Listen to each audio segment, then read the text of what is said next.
बंदी छोड़ सतगुरु रामपाल जी महाराज जी की जय हो।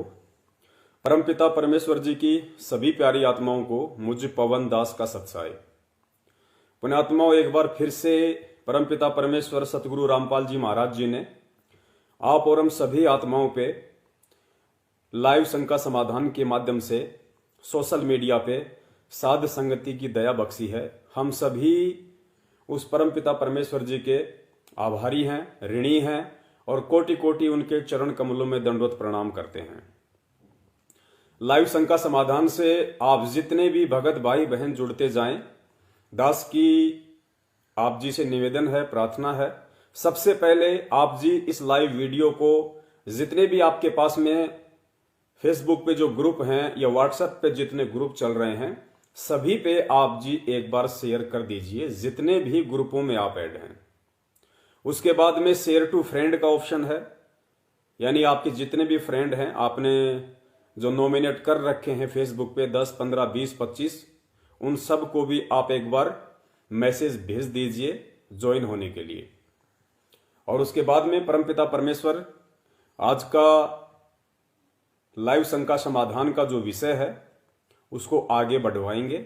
और आज का विषय पुण्यात्माओं बहुत ही इंपॉर्टेंट है और दास निवेदन करेगा, हमने ज्यादा कमेंट्स पे ध्यान नहीं देना है और हमने ज्यादा कमेंट्स करने भी नहीं है, क्योंकि हम लोग किसी माया प्राप्ति के लिए या हमने हमारे जितने भी अकाउंट हैं हमने कोई पैसे प्राप्ति के लिए नहीं खोल रखे हैं। हमारा मकसद है केवल परमपिता परमेश्वर सतगुरु रामपाल जी महाराज जी की साध संगत तक यथार्थ उनका संदेश जाए।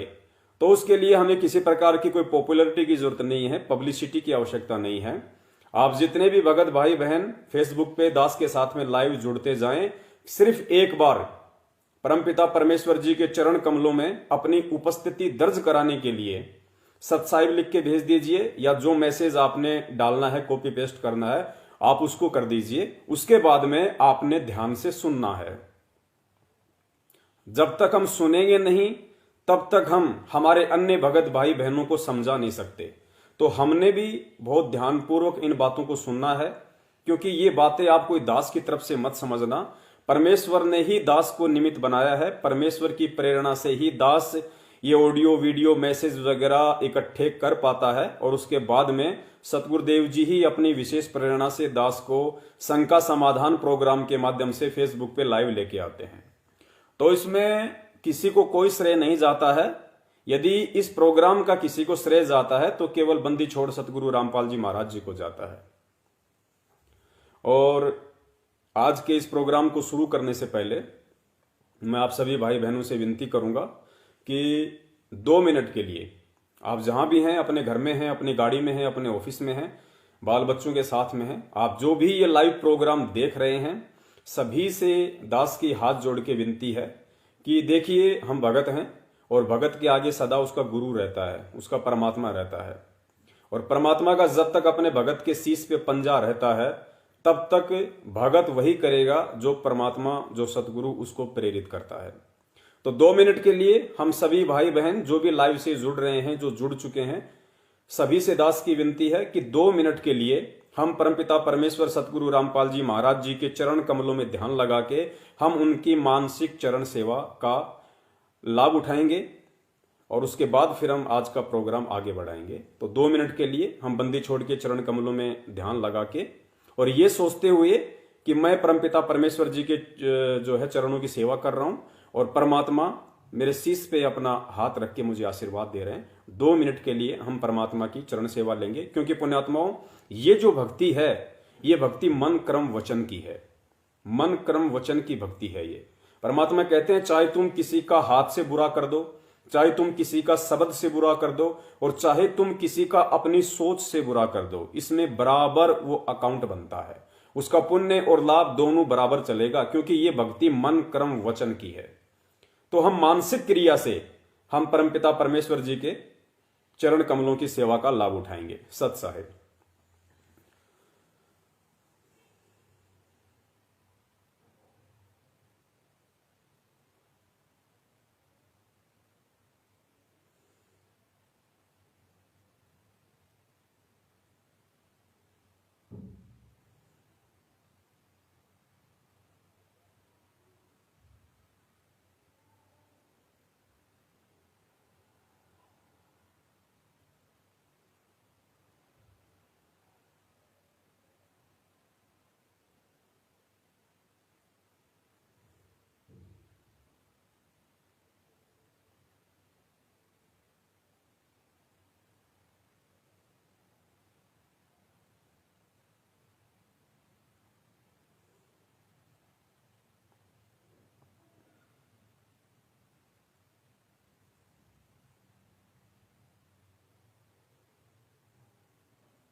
सत्साई पुण्यात्माओं, बंदी छोड़ सतगुरु रामपाल जी महाराज जी की जय हो। जय हो बंदी छोड़ की।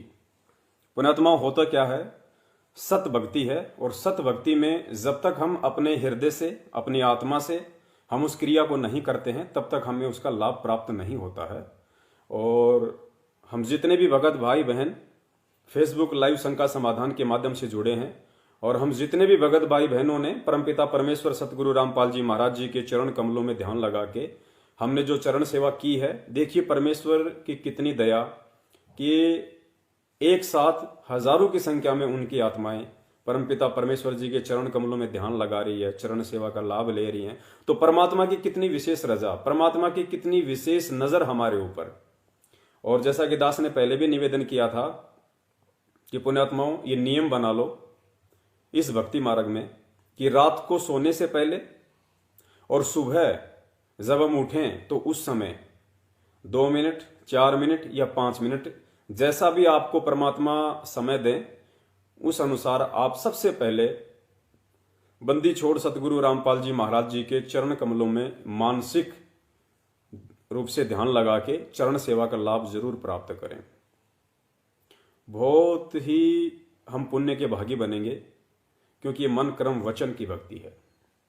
तो चलो, बहुत सारे भाई बहन जुड़ चुके हैं, बहनें भी जुड़ चुकी हैं। सभी से दास एक बार पुनः निवेदन करेगा कि जिन जिन भाई बहनों ने अभी तक फेसबुक पे वीडियो को शेयर नहीं किया है, अपने अन्य भगत भाई बहनों को सूचित करने के लिए वो एक बार शेयर कर दें। उसके बाद फिर परमात्मा आगे का जो मैसेज है उसको स्टार्ट करवाएंगे। और आज के प्रोग्राम में बहुत सारे भगत भाई बहन वो भी जुड़े हैं जो अभी तक इस लाइव शंका समाधान के प्रोग्राम से अनजान थे कि भाई हर रविवार को रात्रि 8 बजे परमात्मा की प्रेरणा से हमारे सत्सेवक भाई बहन फेसबुक पे लाइव आते हैं और परमेश्वर की महिमा का गुणगान करते हैं, साध संगति का लाभ उठा रहे हैं। तो आज बहुत सारे नए भगत भाई बहन भी जुड़े हैं, तो उनसे भी दास निवेदन करेगा कि पुण्यात्माओं, परमेश्वर का मार्ग निष्पक्ष का है। और गुरुदेव ने कहा कि एक अच्छा जज वही होता है जो दोनों पक्षों की बातों को पहले ध्यान पूर्वक सुनता है, उसके बाद में फिर वो उसके पास जैसा भी ज्ञान है उस आधार से फिर वो निर्णय करता है कि क्या सही है क्या गलत है। और उसके बाद यदि वो सच्चा होगा, वो भगत होगा, तो वो केवल सत्य का ही समर्थन करेगा। तो ये जो मार्ग है परमपिता परमेश्वर का, ये पक्ष और विपक्ष से दूर हटके निष्पक्ष होके चलने का मार्ग है। और परमेश्वर की वाणी भी है कि पक्षा पक्षी के कारण, पक्षा पक्षी यानी पक्ष और विपक्ष के कारण, पक्षा पक्षी के कारण सब जग रहा भुलान। ये पूरी जो दुनिया है ये पक्ष और विपक्ष में चलती है, राग द्वेष और ईर्ष्या की आग में जल रही है। लेकिन भगत जब हो जाता है, परमात्मा का जब ज्ञान ले लेता है, तो वो इन दोनों स्थितियों से दूर हट जाता है।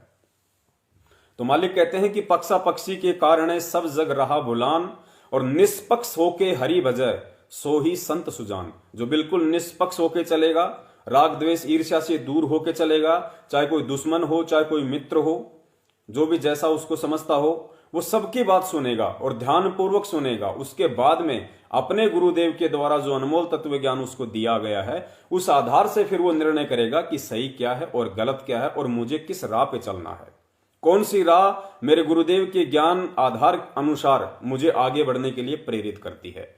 तो पुण्यात्माओं, आज का हमारा जो विषय है वो विशेष तौर पर ये जो 8 पेज का एक पीला पर्चा सतलोक आश्रम मैनेजमेंट हरियाणा की तरफ से 4 जनवरी 2020 को संगत में निकाला गया था।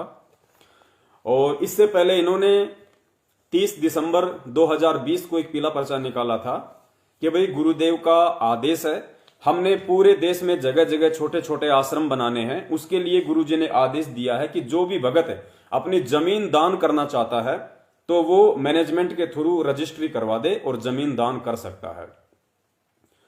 तो फिर सत्सेवकों में परमात्मा ने प्रेरणा की कि भाई इन लोगों ने काल प्रेरणा से मेरी आड़ में धर्म को धंधा बना के संगत को लूटने का सिलसिला शुरू कर दिया है, क्योंकि संगत इनको पैसा दे दे के थक चुकी है बेचारी। ज्योति पाठ दान का 10वें अंश का पैसा दे के थक चुकी है, उनके घर में पैसा इतना बचा नहीं है, लाभ कोई हो नहीं रहा है, तो इच्छा देने की संगत की हो भी नहीं रही है, क्योंकि कुपात्रों को दान दिया जा रहा है। और परमात्मा का विधान है कि कुपात्र को दिया हुआ दान दोनों को परेशान करेगा, दान केवल सुपात्र को दिया जाता है। गुरुबिन माला फेरते गुरुबिन देते दान, गुरुबिन दोनों निष्फल है चाहे पूछो वेद पुराण।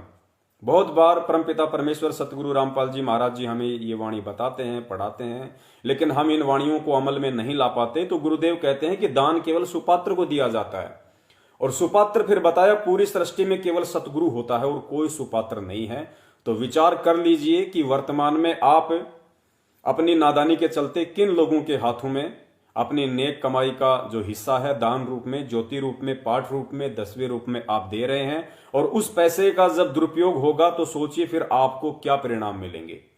परमात्मा उस समय आपकी कोई रक्षा नहीं करेगा, क्योंकि परमेश्वर ने सत्संगों के माध्यम से और पुस्तकें लिख लिख के हम सबको जागृत करने के लिए संदेशे पहले ही दे दिए हैं।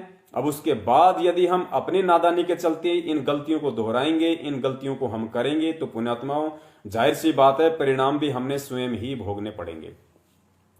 तो उसके बाद फिर इन्होंने 4/1/2021 को ये 8 पेज का पीडीएफ लेटर निकाला, और विशेष तौर से इसमें लिखा गया है गुरुजी का नाम लेके कि ये पूरी संगत में भेजना है, पूरी संगत में हर एक के पास ये पहुंचना चाहिए। और जब भी किसी का भक्ति में मन ना लगे, या जब भी कोई डगमग होने का किसी का प्रयास हो काल प्रेरणा से या जैसे भी, तो इसमें कहा गया है कि गुरुजी का आदेश है, ऐसी स्थिति में जब भगत डगमग होने लगे भक्ति से, उसका विश्वास उठने लगे, तो एक बार ये 8 पेज का पीडीएफ लेटर जरूर पढ़ लेना। तो दास ने सोचा कि क्यों ना, जब गुरुजी का आदेश है, और मैनेजमेंट तो गुरुजी का आदेश पता नहीं मानता है या नहीं मानता है, बहुत लेट पालना करता है वो तो टूटी फूटी, तो क्यों ना हम सत्सेवक ही संगत को ये गुरुजी का आदेश उन तक पहुंचा दें कि भाई हिसार जेल से परम पूज्य सतगुरु रामपाल जी महाराज जी ने 8 पेज का लेटर स्पेशल पूरी संगत के लिए भेजा है। और इसमें ऐसा क्या लिखा है कि जब भी किसी भगत की भक्ति से आस्था कम होने लगे, गुरु से उसका विश्वास कम होने लगे, डगमगाने लगे, तो ऐसा इस लेटर में क्या है कि इसको पढ़ते ही भगत वापस रिचार्ज हो जाएगा।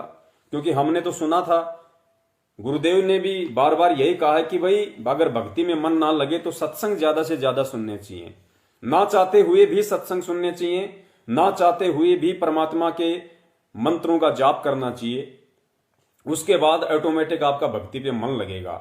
लेकिन आज ऐसी क्या बात हो गई मैनेजमेंट के अनुसार कि भाई गुरुजी को अपना विधान बदलना पड़ा, परमात्मा को अपना संविधान चेंज करना पड़ रहा है कि जब भी कोई आपत्ति आ जाए, विपत्ति आ जाए, भक्ति में मन ना लगे तो सत्संग नहीं सुनने, मंत्र नहीं करने।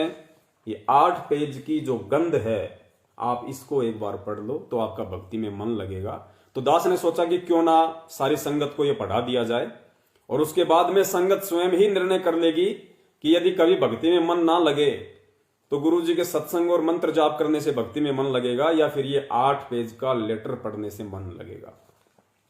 तो इसी संदर्भ में एक भगत भाई का दास के पास में कमेंट्स आया था व्हाट्सएप पे, और भगत भाई ने दास से कहा कि भगत जी, जब मैं आप सत्सेवकों की बात सुनता हूं तो भगत जी मुझे आपकी बातें बिल्कुल सही लगती है, और मैनेजमेंट उस समय मुझे बिल्कुल गलत नजर आता है, काल प्रेरित नजर आता है। लेकिन जैसे ही ये लोग कोई पीला पर्चा निकाल देते हैं या और कोई आदेश बता देते हैं तो भगत जी मुझे उनकी बातें बड़ी अच्छी लगने लगती है। भगत जी मैं डुअल मोड में हूं, मैं समझ नहीं पा रहा कि क्या सही और क्या गलत है, कृपया आप मार्गदर्शन कीजिए। तो पुण्यात्माओं, आज हमारा विषय इसी बात को लेके है, क्योंकि पुण्यात्माओं ये जो भक्ति मार्ग है, सबसे पहले तो हम सबको ये विचार कर लेना चाहिए कि अनंत युगों के बाद गुरुदेव कहते हैं कि बच्चों बिल्ली के भाग का ये छींका टूटा है। बड़ी मुश्किल से तुम्हें ये मार्ग प्राप्त हुआ है, क्योंकि सबसे पहली बात तो ये कि ये बिचली पीढ़ी का समय, सन 1997 से ये बिचली पीढ़ी का समय, इस बिचली पीढ़ी में आप और हमारे को परमेश्वर ने मानव जन्म दिया, ये दूसरा पॉइंट है। फिर मानव जन्म प्राप्त करके बिचली पीढ़ी में आके हमारे को साक्षात वो परमात्मा सतगुरु के रूप में मिला है, ये तीसरा पॉइंट है। स्वयं परमात्मा धरती पे विद्यमान है, प्रकट है, ये तीसरा पॉइंट है। चौथा पॉइंट, धरती पे प्रकट उस परमात्मा ने आप और हमें अपनी शरण में ले लिया, ये चौथा पॉइंट है। वरना दुनिया रोज मर रही है, किसी को मालूम ही नहीं कि कौन संत रामपाल जी है, कौन परमात्मा है, क्या भक्ति है, क्या सतलोक है, आ रहे हैं जा रहे हैं। पांचवा प्लस पॉइंट कि परमेश्वर ने इस विश्व में जितने भी लोगों को अपनी शरण में लिया, 7.5 अरब की जनसंख्या में से लगभग 15 से 20 लाख लोगों को यदि अभी तक अपनी शरण में लिया है, तो उनमें से परमात्मा ने ज्ञान आधार की दया कितनों पे बख्शी, आप कितने सत्सेवक हैं, आप विचार कर सकते हो कि इन 15 लाख में भी विशेष कृपया परमात्मा की आपके ऊपर कैसे बनी। कितनों को परमात्मा ने ज्ञान आधार दिया।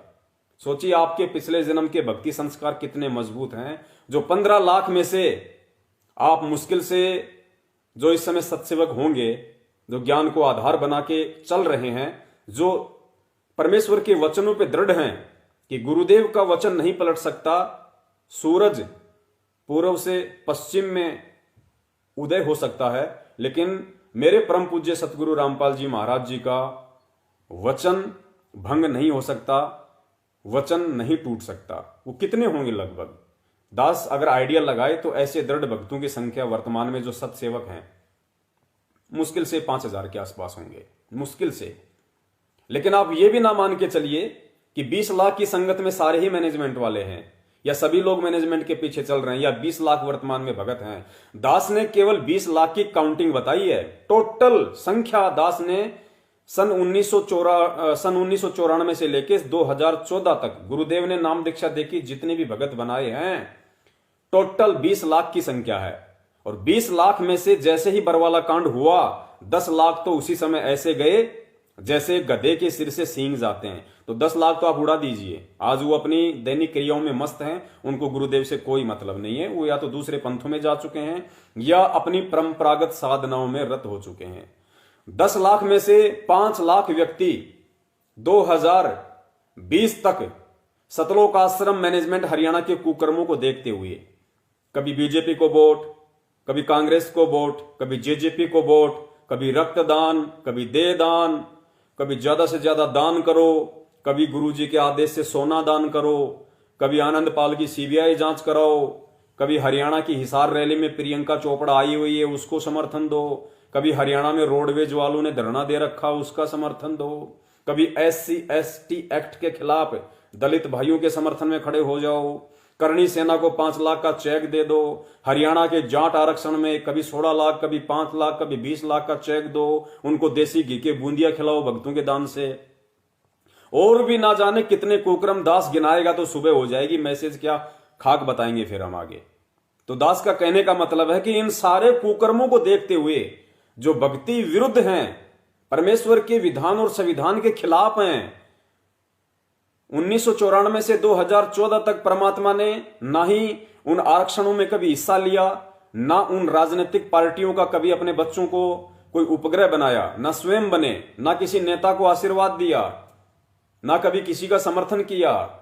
लेकिन जेल जाते ही उनका विधान बिल्कुल चेंज कर दिया जाता है, काल प्रेरणा से पलट दिया जाता है। सारे वो कुकर्म जो जगत वाले करते हैं, अन्य संत महंत करते हैं, उनके शिष्य करते हैं, वो सारे के सारे काल प्रेरणा से सतलोक आश्रम मैनेजमेंट हरियाणा ने उन्हीं के आदेशों की आड़ में संगत से करवा दिए।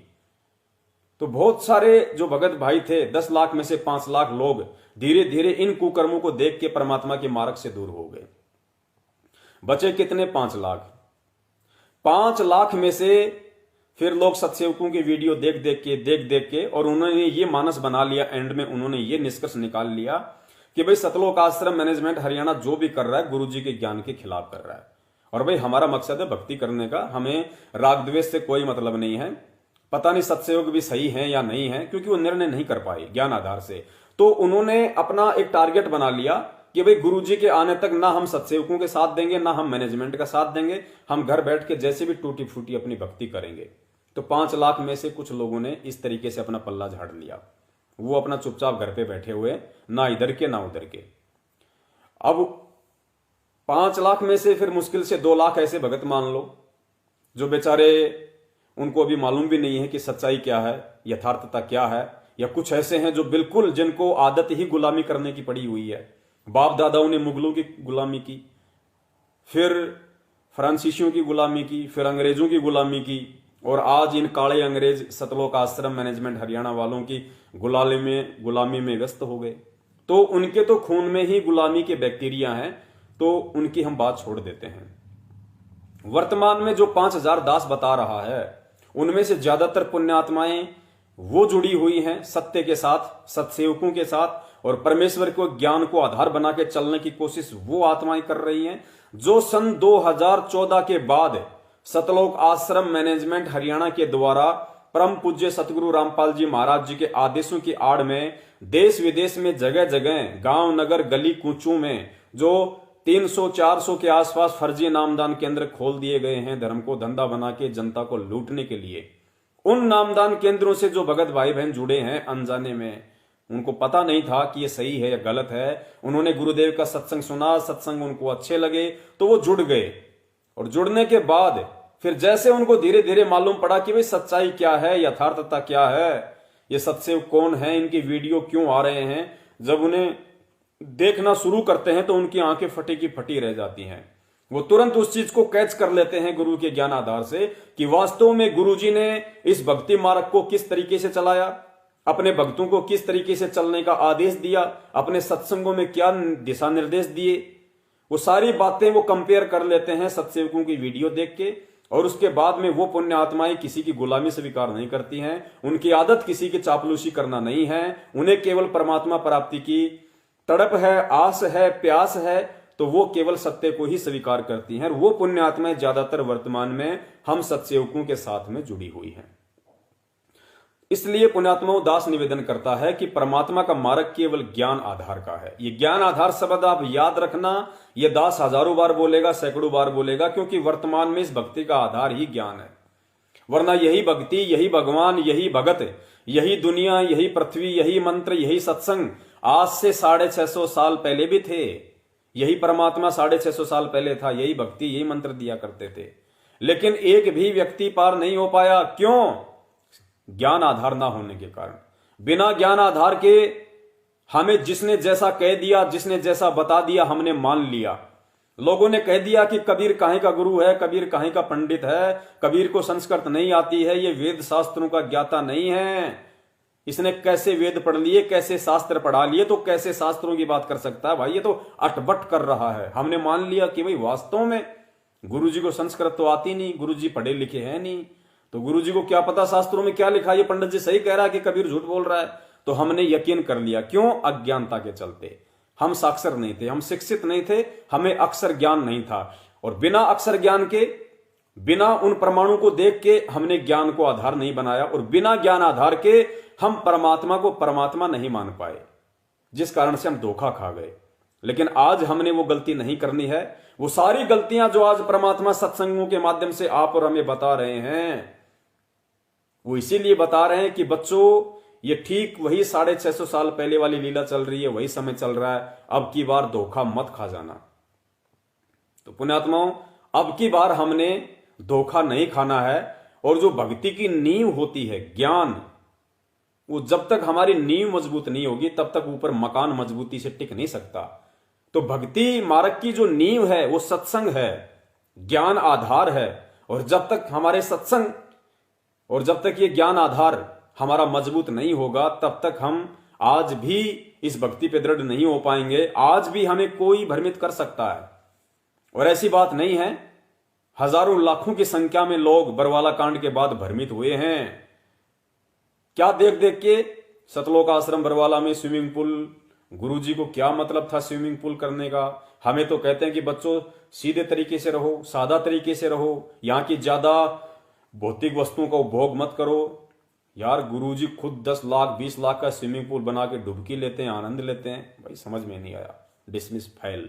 क्यों? क्योंकि गुरुजी ने पहले स्पष्ट कर दिया था कि नाम दीक्षा लेने से पहले इस ज्ञान को आधार बनाओ, सत्संग ज्यादा से ज्यादा सुनो, मन में जितनी भी शंकाएं उठे उनका समाधान पहले ही कर लो, जो समझ में ना आए पहले ही क्लियर कर लो।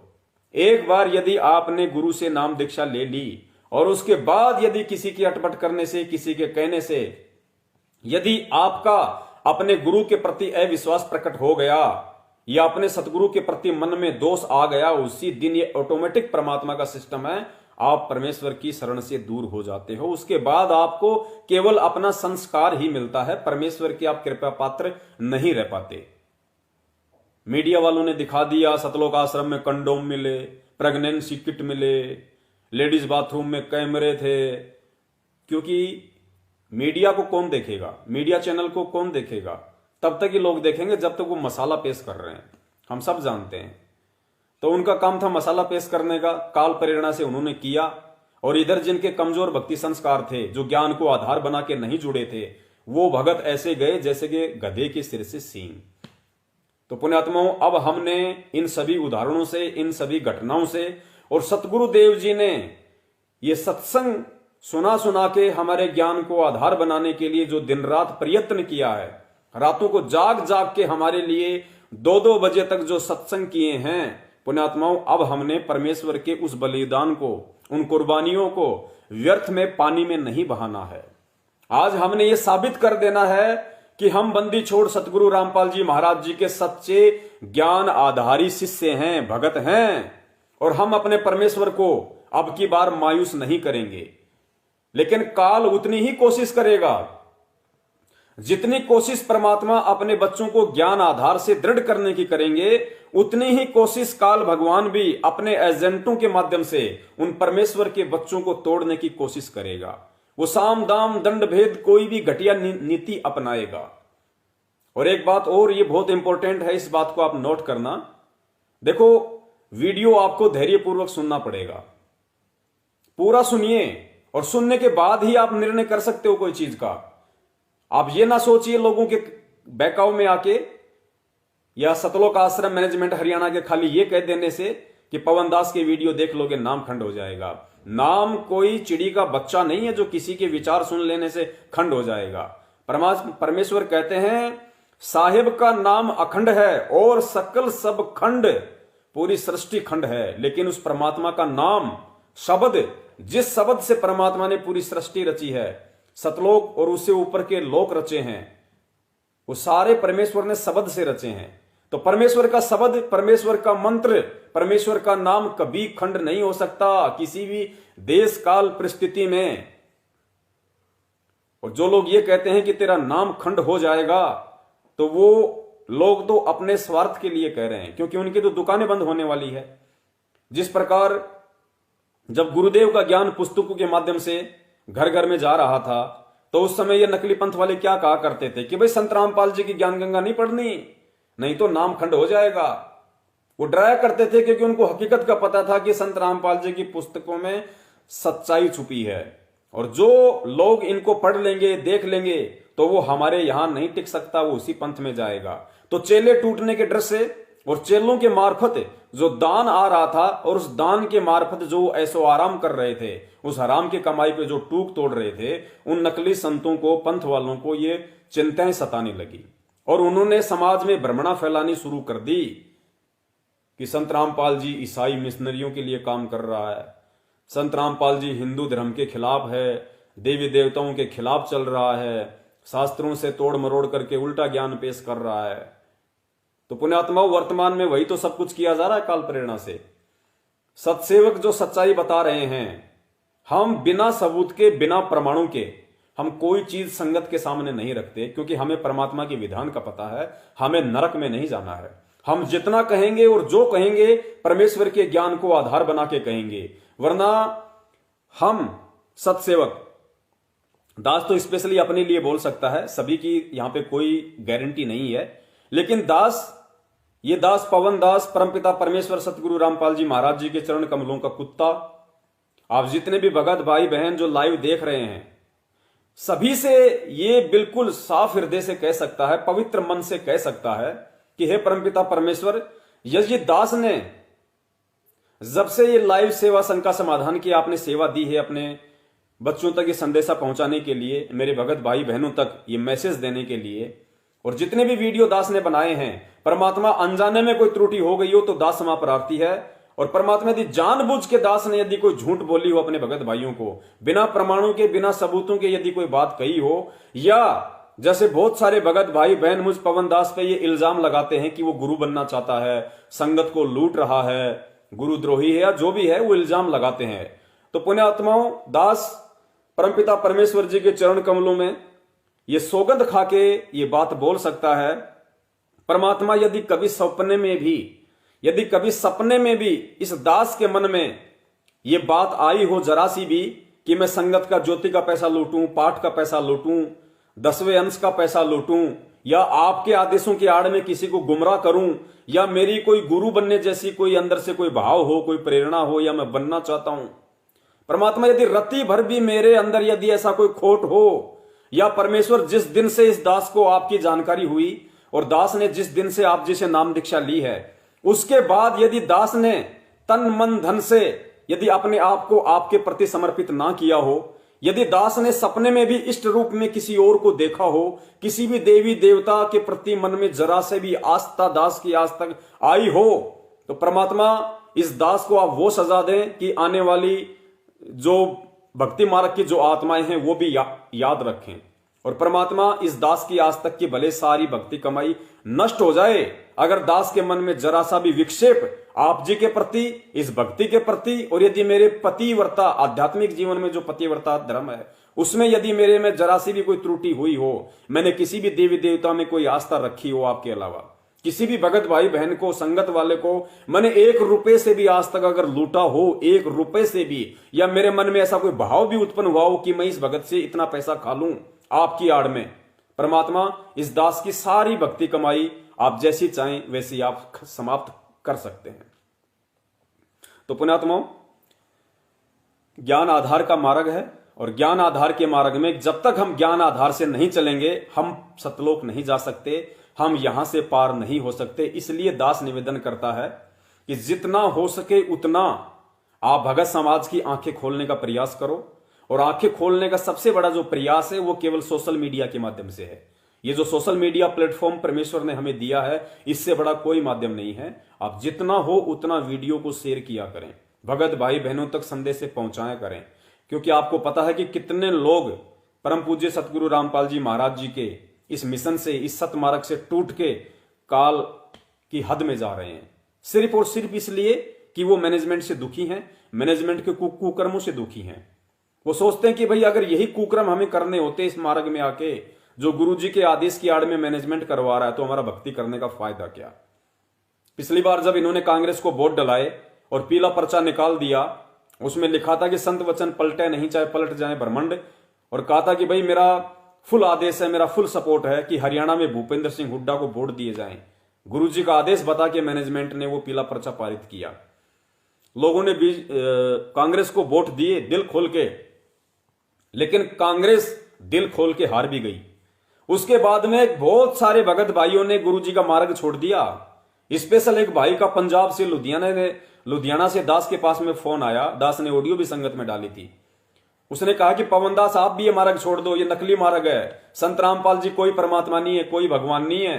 अरे जब संत रामपाल जी ने कह दिया कि कांग्रेस को वोट दो, उसके बाद कांग्रेस हार कैसे गई और कहा कि संत वचन पलटे नहीं चाहे पलट जाए ब्रह्मंड, ये संत का वचन कैसे पलट गया। अरे परमात्मा जिसके साथ हो जाए और वो हार जाए, ऐसा कभी हो नहीं सकता। लेकिन वो भाई समझ नहीं पाया कि उस पीले पर्चे के पीछे मनसा क्या थी काल भगवान की। काल भगवान तो यही कोशिश करेगा। पुण्यात्माओं, ये वचन वर्तमान समय में काल भगवान ने ही परमेश्वर से लिया हुआ है कि कलयुग में आप जितनी मर्जी आत्माएं ले जाना, और काल को अच्छे से पता था कि कलयुग में परमात्मा लेके भी जाएगा, तो काल भी कोशिश उतनी ही करेगा हमें भ्रमित करने की, संगत को तोड़ने की, और उस परमात्मा के आदेश की आड़ में ही सारे काम करेगा। तो काल ने इस कलयुग में क्या चाल चली, काल को अच्छे से पता था कि परमात्मा हो चाहे परमात्मा का भेजा हुआ संत हो, और उस परमात्मा का जो वचन है, जो उसने कह दिया, वो भी सत्य है, अटल है। अगर कलयुग में परमात्मा लाखों करोड़ों लेके जाएगा तो जाएगा, उसको मैं नहीं रोक सकता। लेकिन उस जाने के समय तक मैं जितनों को भ्रमित करके अपना आहार बना लूं उतना कम है। तो काल को इस बात का भी अच्छे से पता था कि मैं जो नकली संत भेजूंगा, उस नकली संतों से भी दाल नहीं गलेगी, क्योंकि परमेश्वर का ज्ञान ही ऐसा है, जब परमात्मा जाएगा तो नकली संतों के सारे ज्ञान को फेल कर देगा।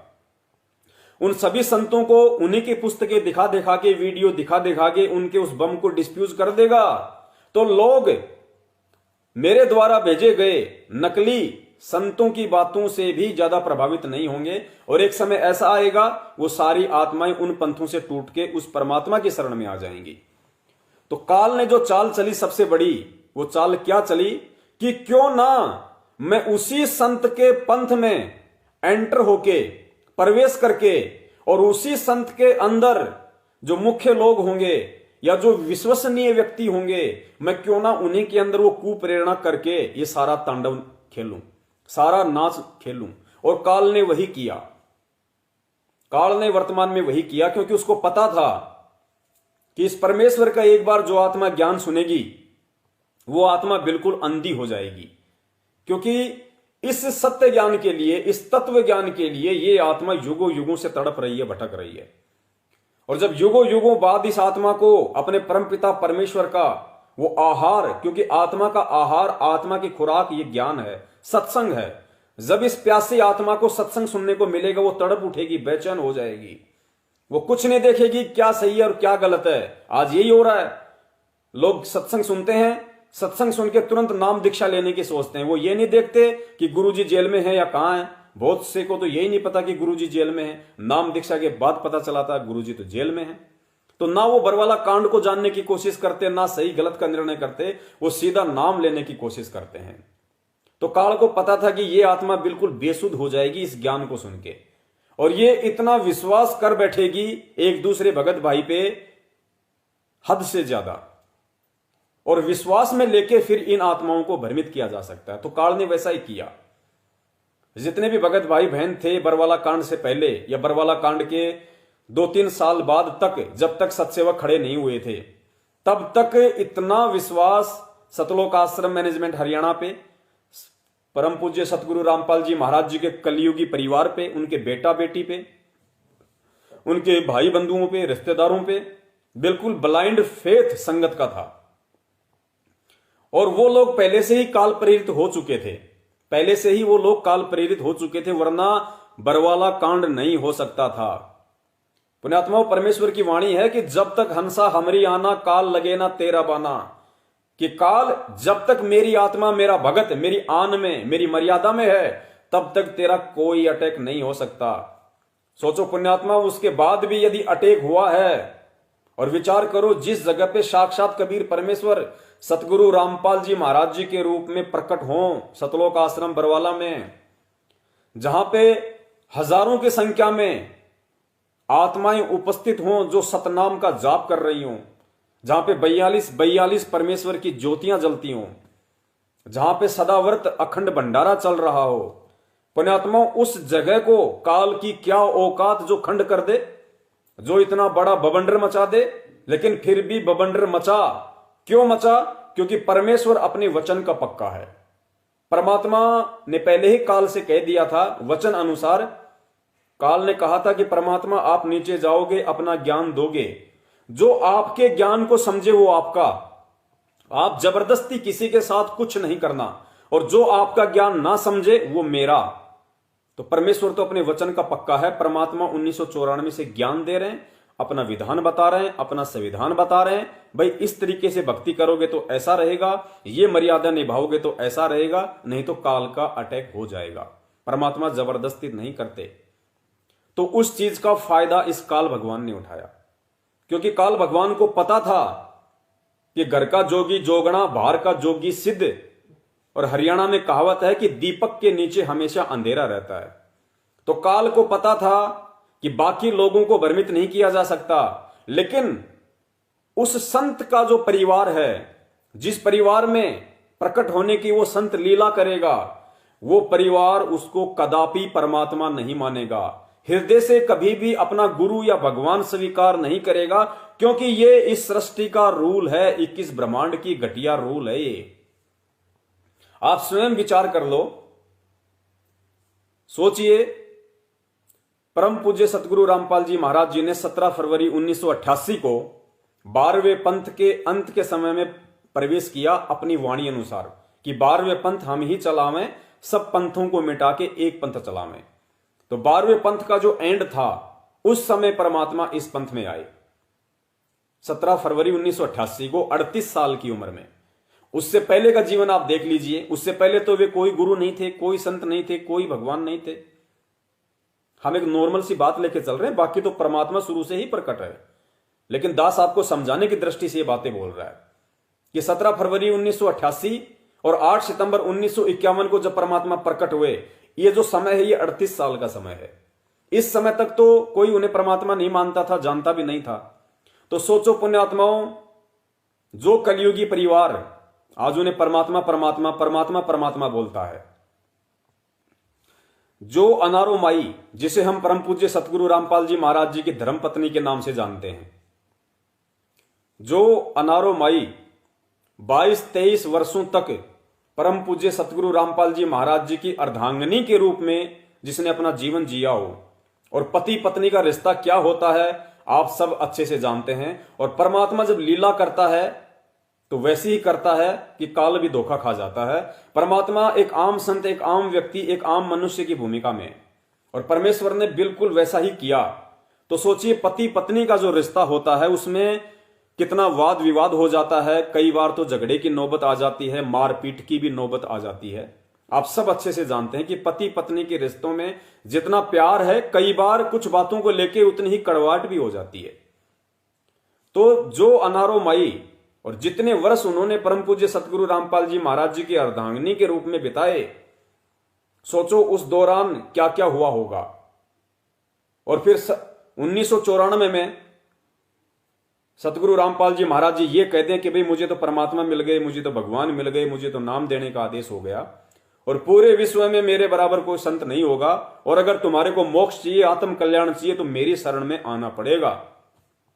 पुण्यात्माओं, आप अपने हृदय से, अपनी आत्मा से आप इस चीज को विचार करना, क्या वो अनारो माई जिसने 23, 24, 25 साल तक संत रामपाल जी महाराज जी की पत्नी के रूप संत रामपाल जी महाराज जी की पत्नी के रूप में जीवन जिया है, क्या वो आज उन्हें परमात्मा के रूप में स्वीकार कर लेगी? कदाचित स्वीकार नहीं करेगी। वो भाई महेंद्र जो बचपन से लेके और बड़ा हुआ, साथ साथ खेलते भी हैं, छोटे भाई, 2 भाई होते हैं। आजकल आप देख लो, जिस परिवार में 2 भाई होते हैं वो छोटे छोटे लड़ने झगड़ने लग जाते हैं दोनों भाई। पड़ोसी के बच्चों के साथ तो बड़ा प्रेम से पेश आएंगे, लेकिन खुद जो दोनों भाई हैं, छोटी छोटी बातों पे लड़ना, शिकायत करना, झगड़ना, मारपीट होना स्वाभाविक सी बात है। ये पहले भी था, ये आज भी है।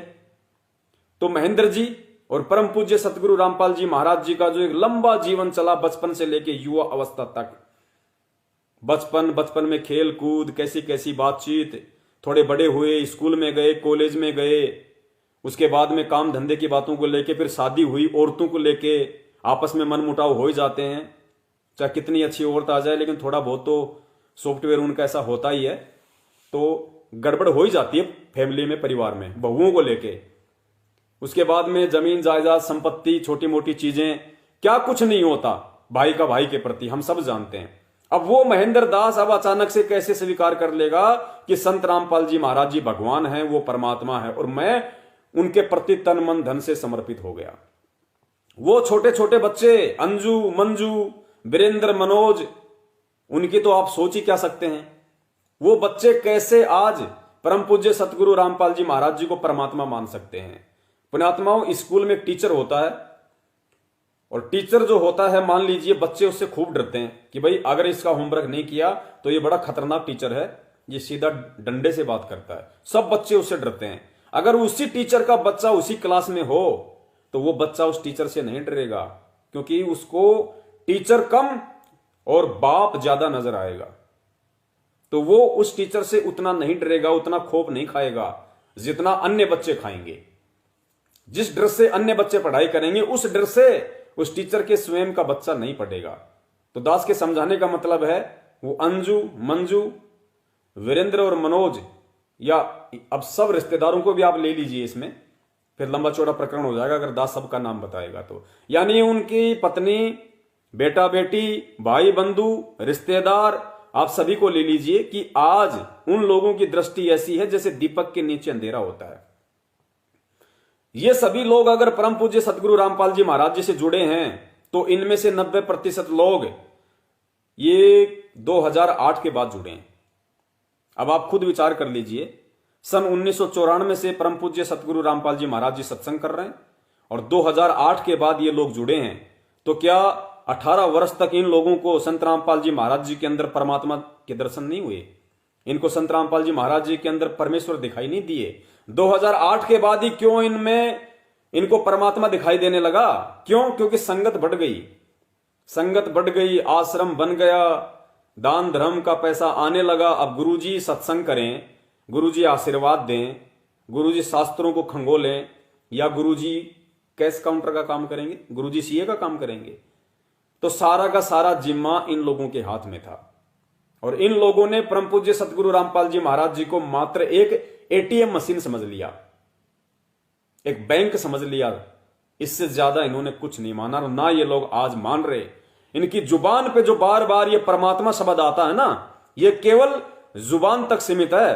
हृदय से यदि कोई परमात्मा कहेगा या कह रहा है तो केवल संगत कह रही है, ये लोग नहीं कह रहे। तो पुण्यात्माओं, इसलिए काल भगवान को यह पता था कि जो संत जाएगा और उस संत के जो अपने होंगे, जिनको बिंद वाले कहा जाता है, वो कभी भी उस संत को उस दृष्टि से नहीं देखेंगे जिस दृष्टि से वो संत अपने दर्शन करवाना चाहता है, अपनी पहचान करवाना चाहता है। तो काल ने उन्हीं लोगों को मोहरा बनाया। यानी आज अगर संगत को बर्बाद करने के लिए काल का कोई मोहरा बना हुआ है, काल प्रेरणा से जितने भी कुक्रम यदि कोई आज करवा रहा है, आप सबकी आंखों के सामने है। ये पीले पर्चे पिछले 3 साल से दिन में 2-2, 3-3 आ रहे हैं। गुरुजी का ये आदेश है, गुरुजी का वो आदेश है, दिन में 3-3 आदेश।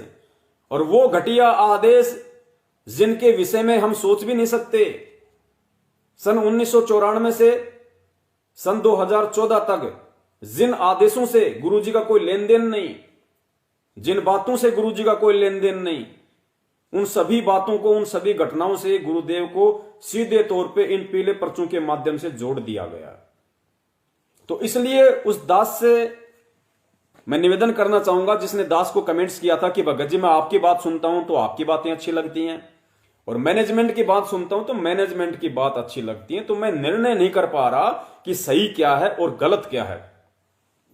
तो उस भगत भाई से दास इस लाइव साध संगति के माध्यम से यह प्रार्थना करना चाहेगा कि भगत जी इसका निर्णय यदि कोई कर सकता है, या इसका निर्णय करने का यदि कोई एकमात्र माध्यम है, तो वो माध्यम है परमपिता परमेश्वर सतगुरु रामपाल जी महाराज जी के सत्संग, उनका तत्व ज्ञान।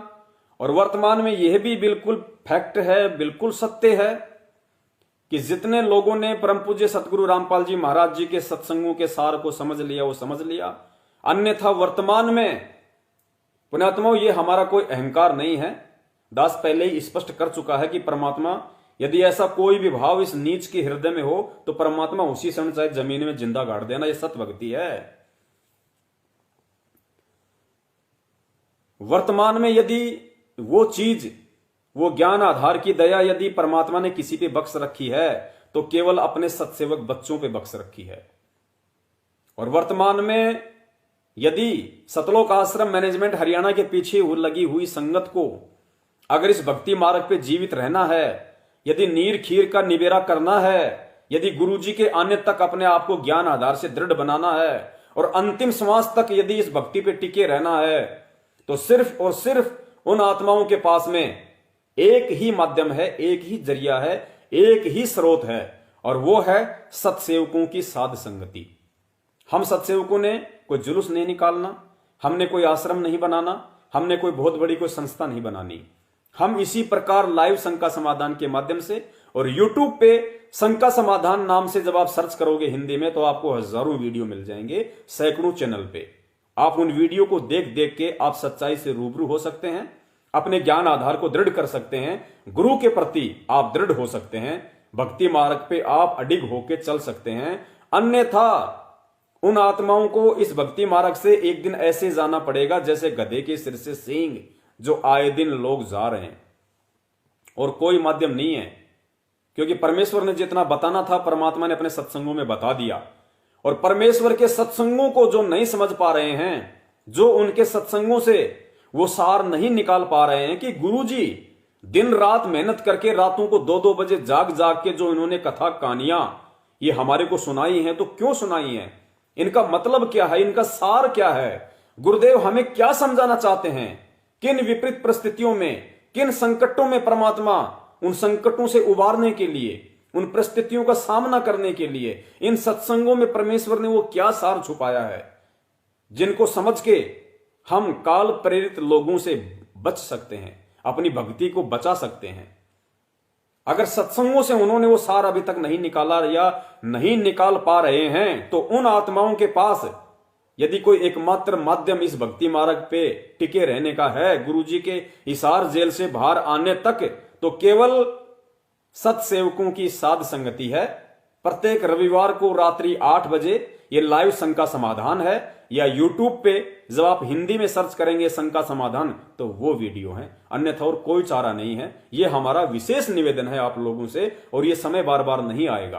परमात्मा जबरदस्ती करेगा नहीं, काल पीछा छोड़ेगा नहीं, और सत्सेवक भी संदेशा देने से पीछे हटेंगे नहीं। अब निर्णय संगत ने करना है, पक्ष और विपक्ष से दूर हटके निष्पक्ष तरीके से, कि वास्तव में आज परम पूज्य सतगुरु रामपाल जी महाराज जी के पद चिन्हों पे उनको अपना आदर्श मानते हुए उनके प्रत्येक नियम और मर्यादा में रह के भक्ति मार्ग पे कौन चल रहा है और संगत को कौन सही आदेश, कौन सही संदेशा दे रहा है, ये पीले पर्चे के माध्यम से और उन नकली ऑडियो के माध्यम से सतलोक आश्रम मैनेजमेंट हरियाणा दे रहा है, या लाइव शंका समाधान और साध संगति के माध्यम से हजारों की संख्या में सत्सेवक भाई बहन दे रहे हैं। तो उस भाई से अब दास का निवेदन है, माध्यम वो भाई है जिसने सवाल किया है, लेकिन संदेशा सबके लिए है कि ऐसी परिस्थिति में जब हम सही और गलत का निर्णय ना कर पाए, क्योंकि भक्ति मार्ग में ऐसी परिस्थितियां काल प्रेरणा से उत्पन्न होती हैं, तो परमेश्वर ने तो अपने सत्संग में उनका निष्कर्ष निकाल के दे रखा है, लेकिन हम सारे सत्संग नहीं सुन पाते, हम तक वो बातें नहीं पहुंच पाती। इसलिए परमेश्वर ने साध संगति को माध्यम चुना है कि बच्चों, सत्संग के अलावा अपने जो भगत भाई बहन हैं या कोई जो पुराने भगत भाई बहन हैं, उनके साथ में बैठो, घंटा 2 घंटा विचार करो, विमर्श करो, चिंतन मनन करो, मंथन करो, परमात्मा की महिमा का गुणगान करो। वो तुम्हें अच्छी अच्छी बातें बताएंगे, जो तुम्हारे समझ में नहीं आ रही तुम्हें उसका समाधान बताएंगे। इसलिए साध संगति को परमात्मा ने सत्संगों के बाद दूसरे स्थान पर रखा है, और मैनेजमेंट नहीं चाहता कि ये संगत सत्सेवकों के साथ मिलकर साध संगति कर ले, क्योंकि अगर संगत ने साध संगति कर ली तो संगत समझ जाएगी कि वास्तव में हमें किस आधार से चलना है। उसके बाद मैनेजमेंट को कोई चवन्नी नहीं देने वाला, इनके फर्जी आदेशों पे कोई अंधा होके नहीं चलने वाला, तो इनका धंधा चौपट, इनका मिशन चौपट। तो ये लोग इसीलिए संगत के अंदर जानबूझ के ये डर बैठा रखा है कि पवन दास की वीडियो सुन लोगे तो नाम खंड हो जाएगा, पवन दास से बात कर लोगे तो नाम खंड हो जाएगा। पुण्यात्माओं, अगर किसी के ऑडियो वीडियो सुनने या देखने से, वो भी किसी जानकारी के पर्पज से, देखिए, यदि हम मनोरंजन के लिए कोई फिल्म देखते हैं, यदि हम मनोरंजन के मकसद से कोई सीरियल देखते हैं, तो हम परमात्मा की मर्यादाओं से दूर हो जाते हैं। लेकिन यदि हम किसी चीज का निष्कर्ष निकालने के लिए, कोई चीज समझने के लिए यदि हम कोई फिल्म देखते हैं, उसका कोई पार्ट देखते हैं, तो उससे कोई मर्यादा खंड नहीं होती है। इन चीजों को हमने समझना पड़ेगा। तो पुण्यात्माओं, इसी प्रकार अगर मर्यादा खंड होती तो याद रखना, उन सभी नकली संतों के और पंथों के स्वयं सतगुरु रामपाल जी महाराज जी ने सत्संग सुनाए, किताबें खोल खोल के दिखाई, उनके सत्संगों के वीडियो दिखाए, फिर ज्ञान चर्चा के एपिसोड बनाए 5-5 घंटे के। तो क्या संत रामपाल जी महाराज जी ने उन काल प्रेरित लोगों के, उन परमात्मा के जो वो द्रोही हैं, जो परमात्म द्रोही हैं, ये जितने भी संत हैं ये सभी परमात्मा के द्रोही हैं, तो क्या परमात्मा ने उन परमात्म द्रोही लोगों के वीडियो, ऑडियो, पुस्तकें दिखा दिखा के हम सबके नाम खंड कर दिए? क्या हम सबके नाम खंड हो गए? नहीं। परमेश्वर का क्या मकसद था? हमें सच्चाई से रूबरू करवाने का, ताकि मेरे बच्चे आगे चल के धोखा ना खाएं, काल की किसी भी ठगी का शिकार ना बने, कोई भी सामाजिक व्यक्ति इनको अटपट करके भक्ति में शंका पैदा ना कर दे। इसके लिए परमात्मा ने वो सारी चीजें दिखाना अनिवार्य था। तो पुण्यात्माओं, ठीक उसी राह पे, सतगुरु के उन्हीं पद चिन्हों पे आज हम सत्सेवक चल रहे हैं। आज हम स्वयं भी सावधान होकर चल रहे हैं, गुरुदेव के तत्व ज्ञान को आधार बना के, और फिर हमारा यह परम कर्तव्य बन जाता है, सतगुरु के प्रति शिष्य का यह धर्म बन जाता है कि अपने अन्य जो भगत भाई बहन हैं, जो आध्यात्मिक मार्ग से हमारे से छोटे हैं, जो अभी अभी भक्ति मार्ग से जुड़ रहे हैं, उनको भी साथ लेके चलना हमारा परम कर्तव्य बन जाता है। वो भी हमारी सतगुरु के चरणों में एक सेवा लगती है। तो पुण्यात्माओं, ऐसी स्थिति में भगत को क्या करना चाहिए? यानी संशय और असंशय की स्थिति में सही और गलत क्या है, सच और झूठ क्या है, ऐसी स्थिति में भगत को किस चीज को आधार बनाना चाहिए, कैसे भगत उस समस्या से निपटारा प्राप्त कर सकता है, उसके लिए हमने परम पूज्य सतगुरु रामपाल जी महाराज जी के इस सत्संग को बहुत ही ध्यान से सुनना पड़ेगा। और उसके बाद में बीच बीच में दास आपको परमेश्वर के उस सत्संग का जो मतलब है, जो सार है, वो दास आपको समझाता रहेगा बहुत ही सीधे तरीके से, बहुत ही सरल तरीके से, ताकि आप तुरंत परमेश्वर के जो कहने का जो मतलब है, जो आशय है, आप उसको समझ जाओगे कि वास्तव में मुझे किसी की तरफ नहीं देखना। मुझे अगर किसी की तरफ देखना भी है, और यदि मुझे कोई गुरुदेव के आड़ में कोई आदेश देता है या कोई फरमान सुनाता है, तो मुझे किस आधार से यह मालूम पड़े कि यह आदेश वास्तव में जेल से गुरुजी का है या नहीं है। यह पीला पर्चा सतगुरु रामपाल जी महाराज जी का है या नहीं है, मैं कैसे निर्णय करूं। पुण्यात्माओं, ये निर्णय आपको स्वयं ही करने पड़ेंगे, चाहे आप गुरुजी के सत्संग सुन के कर लो या चाहे सत्सेवकों की साध संगति करके कर लो। जब तक आप निर्णय नहीं करोगे, आप भक्ति मार्ग पे नहीं चल पाओगे। आज 2 कौड़ी के जीव आपको यहां भ्रमित कर रहे हैं बात बात पे, क्योंकि आप लोगों ने ज्ञान को आधार नहीं बनाया, गुरुजी के सत्संगों को आधार नहीं बनाया। आपके जैसे ही 2 कौड़ी के मानुष, 2 कौड़ी के जीव आपको भ्रमित कर रहे हैं बात बात पे, आपके अंदर भय पैदा कर रहे हैं, डर पैदा कर रहे हैं, और आप उनसे भयभीत हो रहे हो, आप उनसे डर रहे हो, आप डगमग हो रहे हो, आप संशय में पड़ रहे हो। तो सोचो, जब ये शरीर छूटेगा और हम सतलोक जाने की सोच रहे हैं, हमको काल भगवान त्रिकुटी तक भी नहीं जाने देगा। जब 2 कौड़ी के पृथ्वी लोक के जीव हमारे को भ्रमित कर रहे हैं, तो शरीर छोड़ने के बाद में जो 14 करोड़ यम के दूत आएंगे, इन 2 कौड़ी के जीवों से सैकड़ों गुना ज्यादा, हजारों गुना ज्यादा वो पावरफुल होंगे। तो सोचो हम कैसे त्रिकुटी तक भी जा पाएंगे। परमात्मा जबरदस्ती हाथ पकड़ के नहीं लेके जाएगा।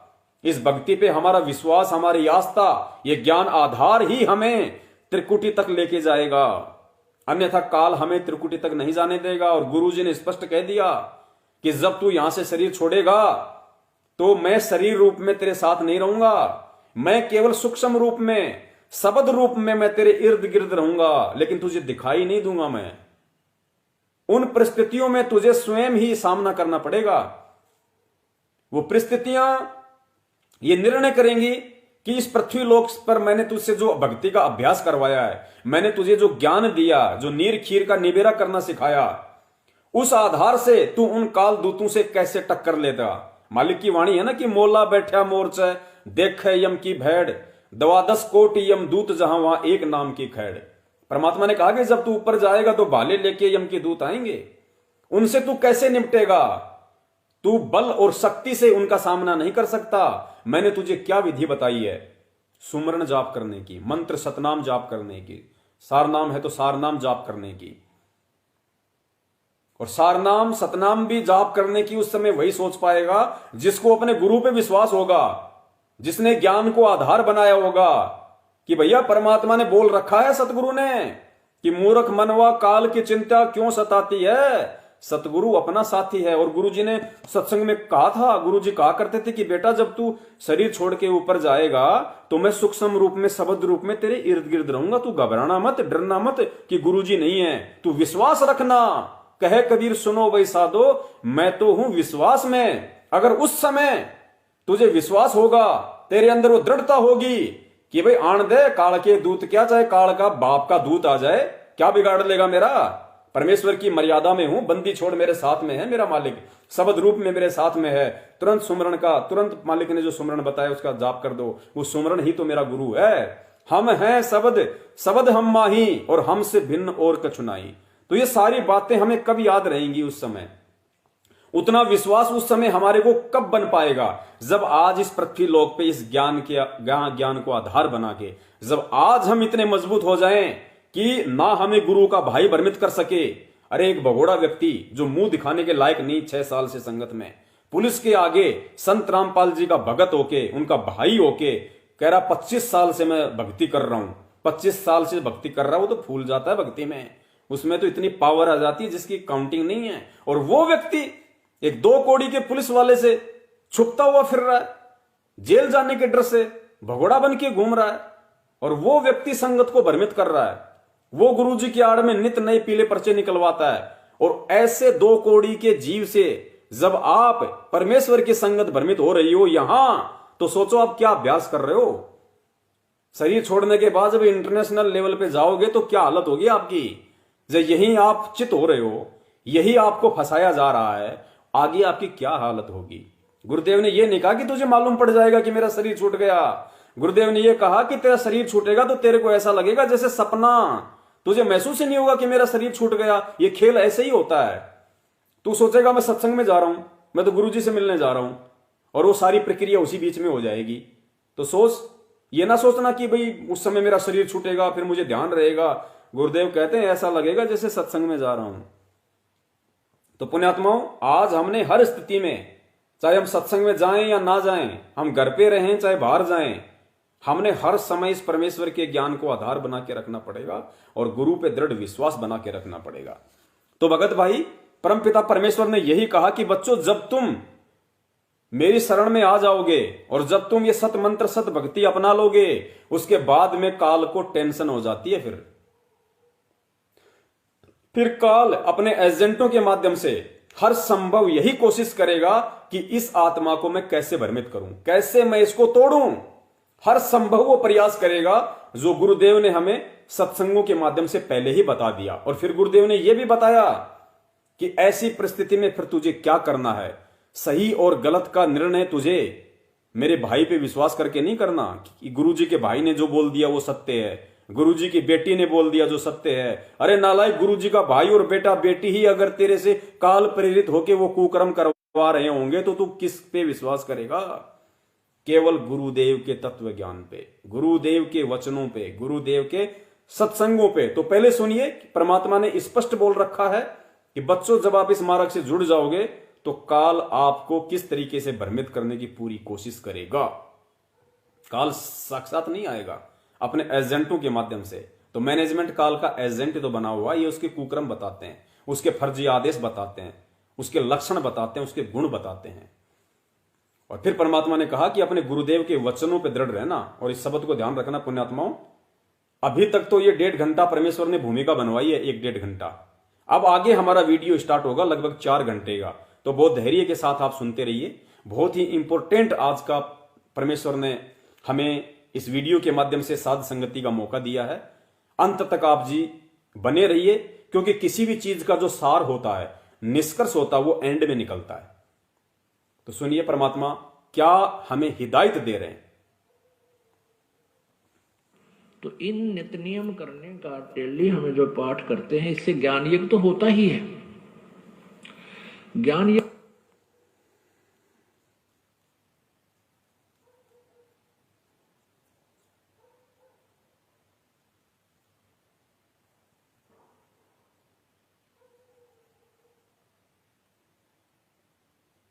सुनिए पुण्यात्माओं, परमेश्वर हमें क्या हिदायत दे रहे हैं कि आप जो नित्य नियम करते हो या सत्संग सुनते हो, ये खाली सुनने से बात नहीं बनेगी। जब तक आप मेरे द्वारा कहे गए एक एक वचन पे अमल नहीं करोगे, तब तक आप ज्ञान को आधार नहीं बना पाओगे। और ये मार्ग कहने सुनने का नहीं है, ये कर पाड़ने का है। कर पाड़ने का मतलब गुरुजी के वचनों पे मर मिटना। तो इन नित्य नियम करने का डेली हमें जो पाठ करते हैं, इससे ज्ञान यज्ञ तो होता ही है। ज्ञान यज्ञ के साथ हमने समाधान भी इसका साथ पैरेलल करना पड़ेगा, तभी इसके पढ़ने का लाभ है। एक लाभ तो हो गया ज्ञान यज्ञ का, और उसके ऊपर अमल हमने किया नहीं, उसका काम फिर सारा बिगड़ गया। तो कहते हैं ये बातें कहन सुन के नहीं भाई, ये कर पाड़न की है। अब आगे पुण्यात्माओं, परमपिता परमेश्वर संशय की स्थिति में एक भगत को सही और गलत का निर्णय करने के लिए किस चीज को आधार बनाना चाहिए, वो परमात्मा हमें विशेष तौर से समझा रहे हैं। और ये वीडियो, ये बातें परमेश्वर की, ये 4-5 मिनट का वीडियो है। विशेष तौर से आप लोगों को एक एक शब्द पे ध्यान देने की जरूरत है। भले कमेंट्स मत करो, हमें कमेंट से कोई मतलब नहीं है। शेयर आपने कर दिया, काफी है। वीडियो खत्म होने के बाद भी हम इस प्रक्रिया पे आगे बढ़ सकते हैं। लेकिन ये जो परमेश्वर के जो वचन हैं, हमने एक एक वचन को ध्यान से सुनना है। और बीच बीच में दास आपको परमेश्वर की दी हुई बुद्धि से आपको समझाने का सरल भाषा में प्रयोग करेगा, ताकि वास्तव में आपको यह लगे कि हम किस दिशा में जा रहे हैं और हमें जाना किस दिशा में था। सुनिए। जब तक हम जागृत नहीं होंगे, स्वयं अपनी आंखों नहीं देखेंगे सदग्रंथों को, हम निर्णय कैसे करेंगे कौन गलत है कौन ठीक है? जब तक हम जागृत नहीं होंगे, जब तक हम निर्णय नहीं करेंगे, अपने सदग्रंथ को नहीं देखेंगे, तब तक हम कैसे निर्णय करेंगे कि कौन सही है और कौन गलत है? पुण्यात्माओं, सतगुरु की शरण में आने के बाद में हमारा सबसे बड़ा यदि कोई शास्त्र है, कोई ग्रंथ है, तो केवल यह परमेश्वर द्वारा रचित पुस्तक है। तो दास आपको पैरेलल लेके चलेगा, समांतर आपको सारी बातें बताएगा, परमेश्वर कहां बोल रहे हैं और इस सत्संग के माध्यम से परमात्मा अपने भक्तों को क्या समझाना चाहते हैं, उस चीज को भी दास समांतर आपको बताता हुआ चलेगा।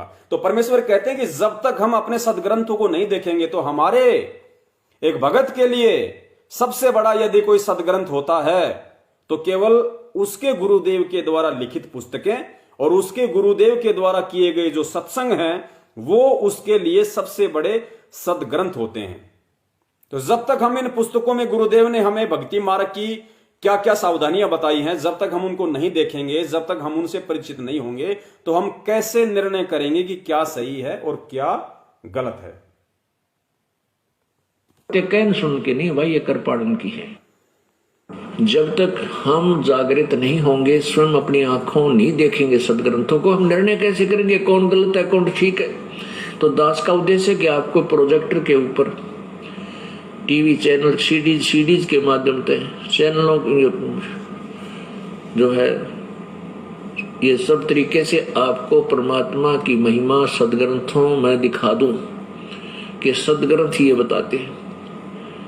फिर आप भगत बनोगे, तब तो आप भक्त बनोगे, योगी बनोगे। जैसे गीता जी अध्याय नंबर 2 के श्लोक 53 में कहा कि अर्जुन, जब तेरी बुद्धि भिन्न भिन्न प्रकार के भ्रमित करने वाले वचनों से, ज्ञानों से वापस हटके एक तत्व ज्ञान में, परमात्मा के तत्व ज्ञान में स्थिर हो जाएगी, तब तो तू योग को प्राप्त होगा, तब तो तू योगी होगा, भक्त बनेगा। भक्त वही होता है जो सद से रहित हो जावे। फिर भक्ति करनी है, सीधे ढंग से करते रहेंगे। भगत वही होता है जो सन से रहित हो जाए, उसके बाद में फिर भक्ति करनी है और फिर हम भगत कहलाएंगे। तो पुण्यात्मा, ये कितनी बड़ी बात परमेश्वर ने कही है कि भगत वही होता है जो सन से रहित हो जाता है।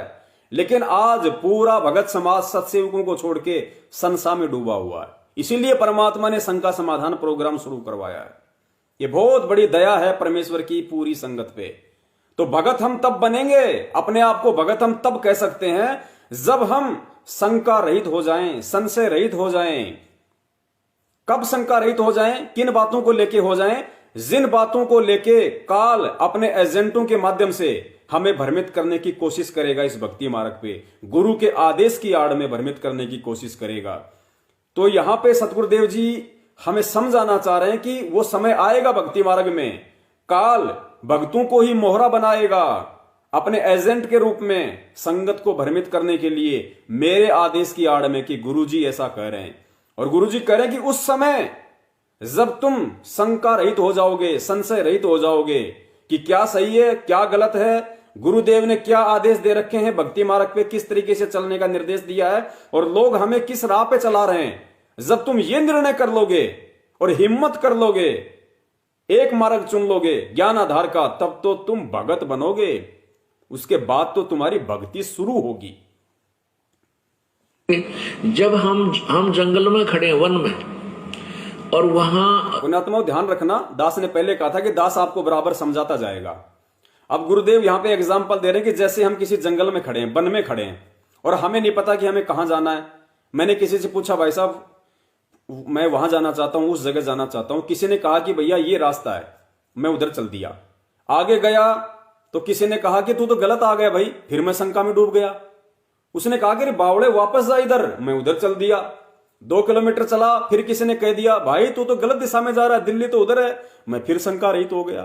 तो ऐसी स्थिति में उस राहगीर को समझना भगत हम, ऐसी स्थिति में उस भगत को क्या करना चाहिए, उस राहगीर को, उस यात्री को किस पर विश्वास करना चाहिए जिससे यह कंफर्म हो जाए कि मेरी सही दिशा क्या है और उस दिशा को अपना के मैं अपने गंतव्य स्थान तक पहुंच सकता हूं। सुनिए,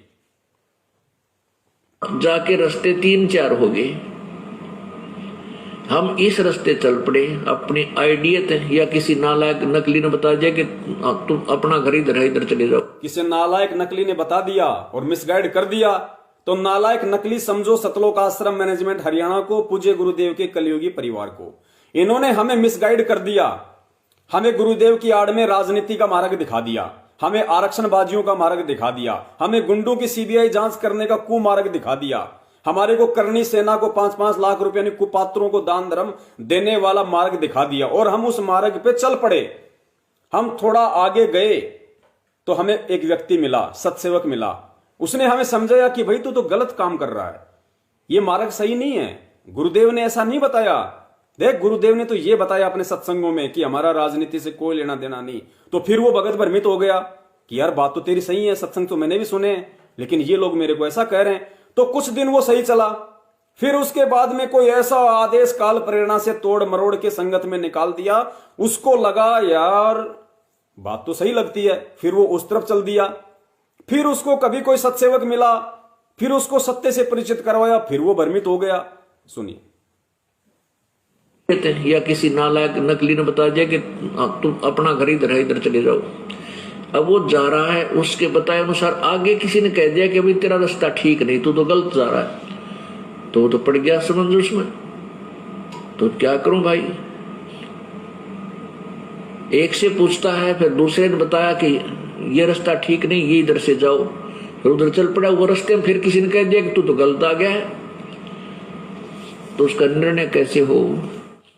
उसका निर्णय होगा कि मैप मानचित्र हो आपके पास, फिर कोई दिखावा कि देख ये भक्ति का ये मानचित्र है, यहाँ 3 रास्ते 4 रास्ते, तू यहाँ खड़ा है और तेरा घर इस मार्ग पे है। उस मानचित्र से फिर आपको दृढ़ विश्वास हो जाएगा कि अब मेरा रास्ता गलत है, अब मैं जो अब ग्रहण किया है मानचित्र देख के ये सही है। फिर कोई उस संशय की स्थिति में उस यात्री को यदि कोई सही दिशा दे सकता है तो कौन? मानचित्र, जो इस ज्ञान गंगा पुस्तक के पीछे है कि जिंद किधर है, इशार किधर है।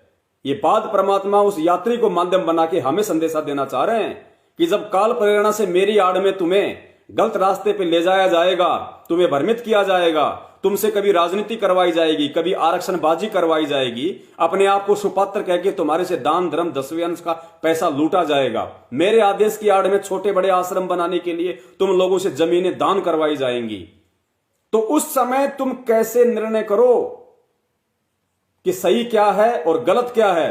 तो जिस प्रकार ये मानचित्र को देख के वो यात्री अपनी दिशा सही कर लेता है, ठीक इसी प्रकार इस ज्ञान गंगा को देखकर, इसके अंदर लिखे हुए शब्दों को पढ़कर, गुरुजी के सत्संगों को सुनकर, उनके ज्ञान को आधार बनाकर जब कोई हमें बता दे, मानचित्र दिखा दे, कोई सत्सेवक आपको सच्चाई से रूबरू करवा दे, गुरुजी के सत्संग सुना के, पुस्तकों में दिखा के, उसके बाद आपने अपनी दिशा को चेंज कर लेना चाहिए कि वास्तव में मैं तो गलत दिशा में जा रहा था और गुरुजी ने मुझे किस दिशा में जाने के लिए कहा था। कोई कुछ कहता रहो, आप डगमग उस मानचित्र से फिर आपको दृढ़ विश्वास हो जाएगा कि अब मेरा रास्ता गलत है, अब मैं जो अब ग्रहण किया है मानचित्र देख ये सही है। फिर कोई कुछ कहता रहो, आप डगमग नहीं हो सकते। तो पुण्यात्माओं, अपने सतलोक जाने का अपना घर सतलोक है और वहां जाने के का रास्ता हमारे सदग्रंथों रूपी मानचित्र में विद्यमान है, जो दास आपको दिखा रहा है। और हम संशय होकर के इसको ग्रहण कर लेंगे, फिर हम डगमग नहीं होंगे। अब जितने भी गुरु हैं सब न्यारे न्यारे ज्ञान देते हैं, भिन्न भिन्न मंत्र देते हैं। जितने भी गुरु हैं सब न्यारा न्यारा ज्ञान देते हैं, भिन्न भिन्न मंत्र देते हैं। सतलोक आश्रम मैनेजमेंट हरियाणा जो है, और उस मैनेजमेंट के अंदर जितने भी लोग हैं, उनके बेटा बेटी पत्नी भाई बंधु जवाई स्टेट कोऑर्डिनेटर, सभी हमें भिन्न भिन्न मार्ग बता रहे हैं, हमें अलग अलग रास्ते बता रहे हैं।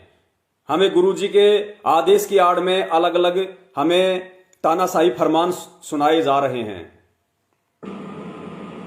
अब जितने भी गुरु हैं सब न्यारे न्यारे ज्ञान देते हैं, भिन्न भिन्न मंत्र देते हैं और कहते हैं गुरु कोई भी मंत्र दे दे उसी से पार हो जाएगा।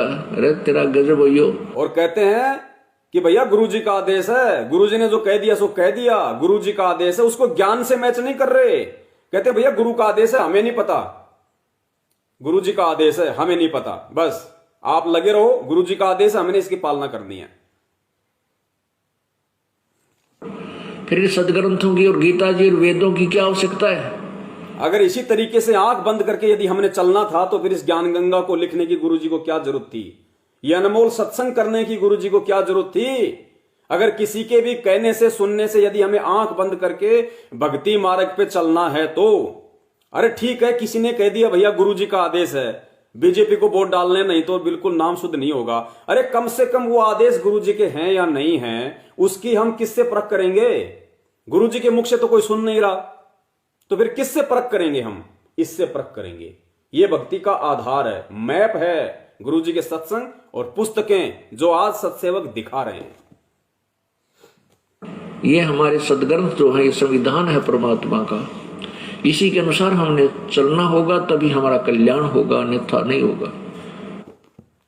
स्पष्ट कह दिया गुरुदेव ने, यानी गुरुदेव ने स्पष्ट कह दिया कि जब तक तुम इस भक्ति मार्ग पे मेरे वचनों पे नहीं चलोगे, मैंने जो ज्ञान दे दिया, जो सत्संग कर दिए, जो पुस्तकें लिख दी और जो मैंने फाइनल उनमें लिख दिया तुम्हारे लिए नियम मर्यादा, किस तरीके से चलना है, कहां ठोकर लगेगी, जब तक तुम इन सदग्रंथों को आधार नहीं बनाओगे, मेरे सत्संगों को आधार नहीं बनाओगे, जब तक ज्ञान को आधार नहीं बनाओगे, तब तक सतलोक नहीं जा सकते। गुरुदेव ने स्पष्ट यहां पे क्लियर कर दिया है। उसके बाद में एक और एग्जाम्पल बहुत ही बेहतर तरीके से अपने बच्चों को समझाने के लिए परमपिता परमेश्वर ने एक किसान का एग्जाम्पल दिया है। दास पैरालल आपको समझाता हुआ चलेगा। किसान समझना परम पूज्य सतगुरु रामपाल जी महाराज, बेटा समझना संगत। पहले सुन लीजिए थोड़ा। रामदास जी से प्रार्थना की कि जैसे एक किसान था, उसको बहुत ही देर के उपरांत एक संतान रूप में पुत्र प्राप्त हुआ। एक किसान था, उसको बहुत ही देर के उपरांत एक पुत्र के रूप में संतान उत्पन्न हुई। वो किसान संत रामपाल जी महाराज जी था, जिसको सन 1994 से यानी 38 साल के बाद संतान उत्पन्न हुई, यानी भगत बनने शुरू हुए। बहुत ही देर के उपरांत एक संतान रूप में पुत्र प्राप्त हुआ। पुत्र 12 वर्ष का हुआ तो पिता की आयु 65 वर्ष की हो चुकी थी। किसान ने सोचा कि किसान 65 वर्ष का हुआ तो पुत्र की आयु मात्र 12 वर्ष की थी। संत रामपाल जी महाराज जी ने देखा कि काल प्रेरणा से सतलोक आश्रम मैनेजमेंट हरियाणा के कुकर्मों के चलते उस अंतर्यामी को पता था कि अब मुझे जेल होने वाली है। उस समय उसकी संगत बहुत कम थी, बच्चे इतना ज्ञान को आधार नहीं बना पाए थे। तो उस किसान ने क्या सोचा, संत रामपाल जी महाराज जी ने क्या सोचा की हो चुकी थी। किसान ने सोचा कि मैं वृद्ध हो चुका हूं, ना जाने कब यहां से जाने का समय आ जाए, मेरा पुत्र अभी बच्चा है, इसके लिए मैं अपने इस कृषि के अनुभव को लिख देता हूं और बच्चे को कह। किसान ने सोचा कि ना जाने कब मेरा यहां से जाने का समय हो जाए और मेरा बच्चा अभी छोटा है, तो क्यों ना मैं अपने जो ये कृषि का जो अनुभव है मैं इसको एक पुस्तक में लिख जाऊं। तो संत रामपाल जी महाराज जी जो अंतर्यामी परमेश्वर है, उनको पता था कि बरवाला कांड होगा और बरवाला कांड में मैं जेल जाऊंगा। तो परमेश्वर ने सोचा कि जब मैं जेल जाऊंगा और मेरे बच्चे अभी छोटे हैं, ज्ञान आधार से अभी नादान है, इतना मुझे और भक्ति को समझ नहीं पाए, तो क्यों ना जेल जाने से पहले मैं अपने बच्चों के लिए इस भक्ति मार्ग का जो अनुभव है कि किस परिस्थिति में तुम्हें किस तरीके से निर्णय लेना है, क्यों ना मैं अपनी पुस्तकों में लिख जाऊं, क्यों ना मैं सत्संगों में लिख जाऊं, ताकि कल को मेरे जेल जाने के बाद, वो किसान कह रहा है कि मेरे मरने के बाद, जब मेरे बच्चे को वो कृषि का कार्य करने में यदि कोई दिक्कत आए, कोई समस्या आए, संत रामपाल जी महाराज जी रूपी किसान कह रहा है कि जब जेल जाने के बाद पीछे से मेरे बच्चे को काल प्रेरणा से यदि कोई भ्रमित करने की कोशिश करे, कोई समस्या उत्पन्न हो, वो यदि दो राहे पे खड़ा हो जाए, संशय में आ जाए, तो उस समय के लिए मैं अपने इस सारे भक्ति अनुभव को, कृषि अनुभव को इस पुस्तकों में लिख देता हूं, सत्संगों में बोल देता हूं, ताकि उस समय मेरा बच्चा मेरे द्वारा जो भक्ति अनुभव उसको बताए गए हैं सत्संग रूपी, पुस्तक रूपी, वो उनको पढ़ ले, उनको देख ले और निर्णय कर ले कि पिताजी ने मुझे किस तरीके से निर्देशित किया है। कह देता हूं बेटा, जब भी तू किसी वस्तु के में किसी भी क्रिया में, किसी फसल के बीजने में अगर तू दिक्कत महसूस करे तो मेरे द्वारा लिखे हुए इस अनुभव का सहयोग लेना और इसको पढ़ लेना। पिता की मृत्यु हो जाती है, पिताजी जेल चले जाते हैं, संत रामपाल जी महाराज जी जेल चले जाते हैं,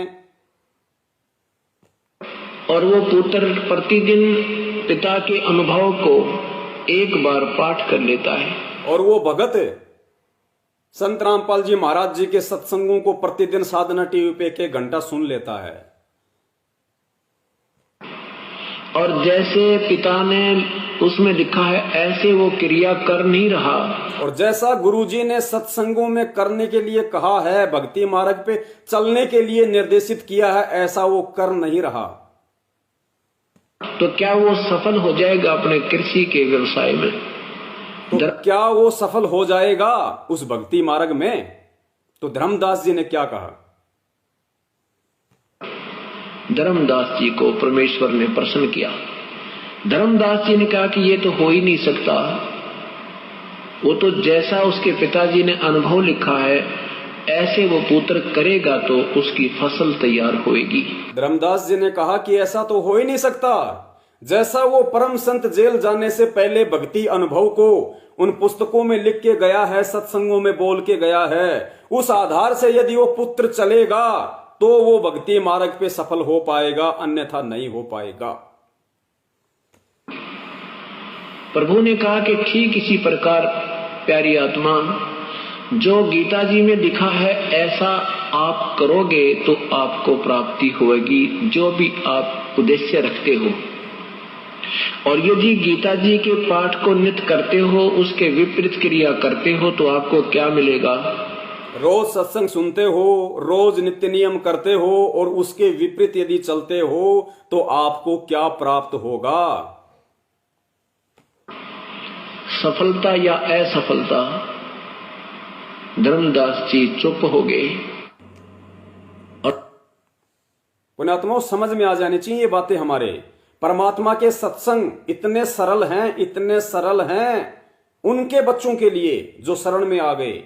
उसके बाद भी यदि उनके शरण में आने के बाद भी यदि कोई उनको नहीं समझ पाया, उसके लिए परमात्मा ने और अधिक उन सत्संगों का सरलीकरण करने की जो सेवा दी है वो केवल सत्सेवकों को दी है, साध संगति के माध्यम से। और इन वीडियो को देख के भी यदि कोई उस परमात्मा के मिशन से रूबरू नहीं हो पाता है, सत्य असत्य का निर्णय नहीं कर पाता है। 1994 से जो हमारा बाप, हमारा पिता 2 बार जेल जा चुका है, और रोहतक जेल की कहानी आप सबको पता होनी चाहिए। उस समय गुरुदेव से पूरी रोहतक जेल में झाड़ू लगवाई जाती थी, छाती के बाल तक उखाड़े गए थे रिमांड के दौरान। और बरवाला कांड 30 दिन का रिमांड, 30 दिन का रिमांड हुआ है परमेश्वर का, और उनको बागवानी का काम दे रखा है। नालायक को डूब के मरने की बात है, ये हम सबकी गलती है, हमारी गलतियों के कारण है, हमारी अज्ञानता और मूर्खता के चलते इस काल एजेंट मैनेजमेंट ने भक्तों को कमांडो बनाया, हाथों में हथियार पकड़ाए, गुरुदेव को तारीफ पे जाने से रोका, ये कांड करवाया। और आज इन काल एजेंटों की बदौलत आज हमारे परमपिता परमेश्वर सतगुरु रामपाल जी महाराज जी कैदी नंबर 1005 बन के और वहां पे बागवानी का काम कर रहे हैं। 30 रुपया रोजाना मिलता है, 30 रुपया रोजाना। बागवानी का काम मतलब पेड़ पौधों में पानी देने का काम कर रहा है हमारा बाप है। और हम बाहर क्या कर रहे हैं? उन्हीं गुरु गद्दारों की गुलामी कर रहे हैं जिन्होंने हमारे बाप को जेल करवाई। उन्हीं गुरु गद्दारों की आज हम गुलामी कर रहे हैं।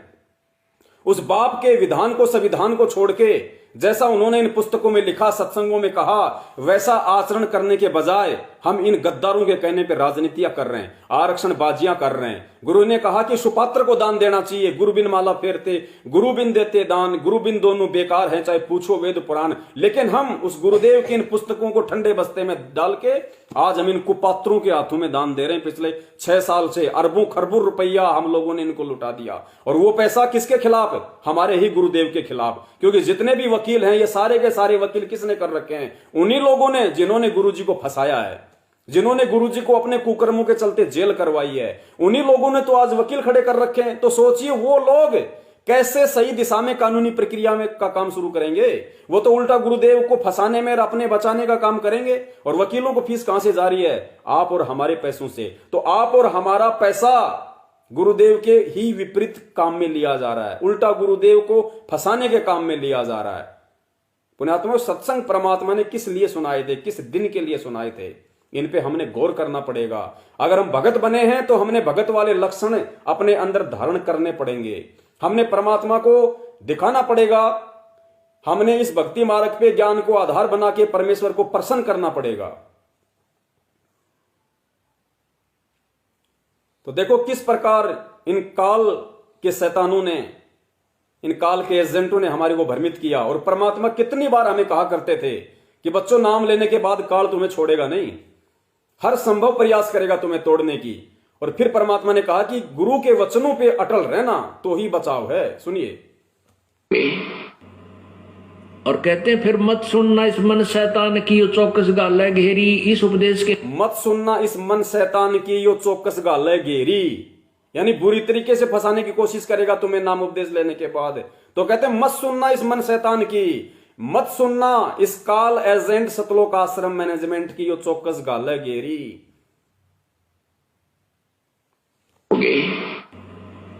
और कहते हैं फिर मत सुनना इस मन शैतान की यो चौकस गाल है घेरी, इस उपदेश के लेने के बाद आपके मन में ना जाने कितने खरपतवार पैदा करेगा ये मन।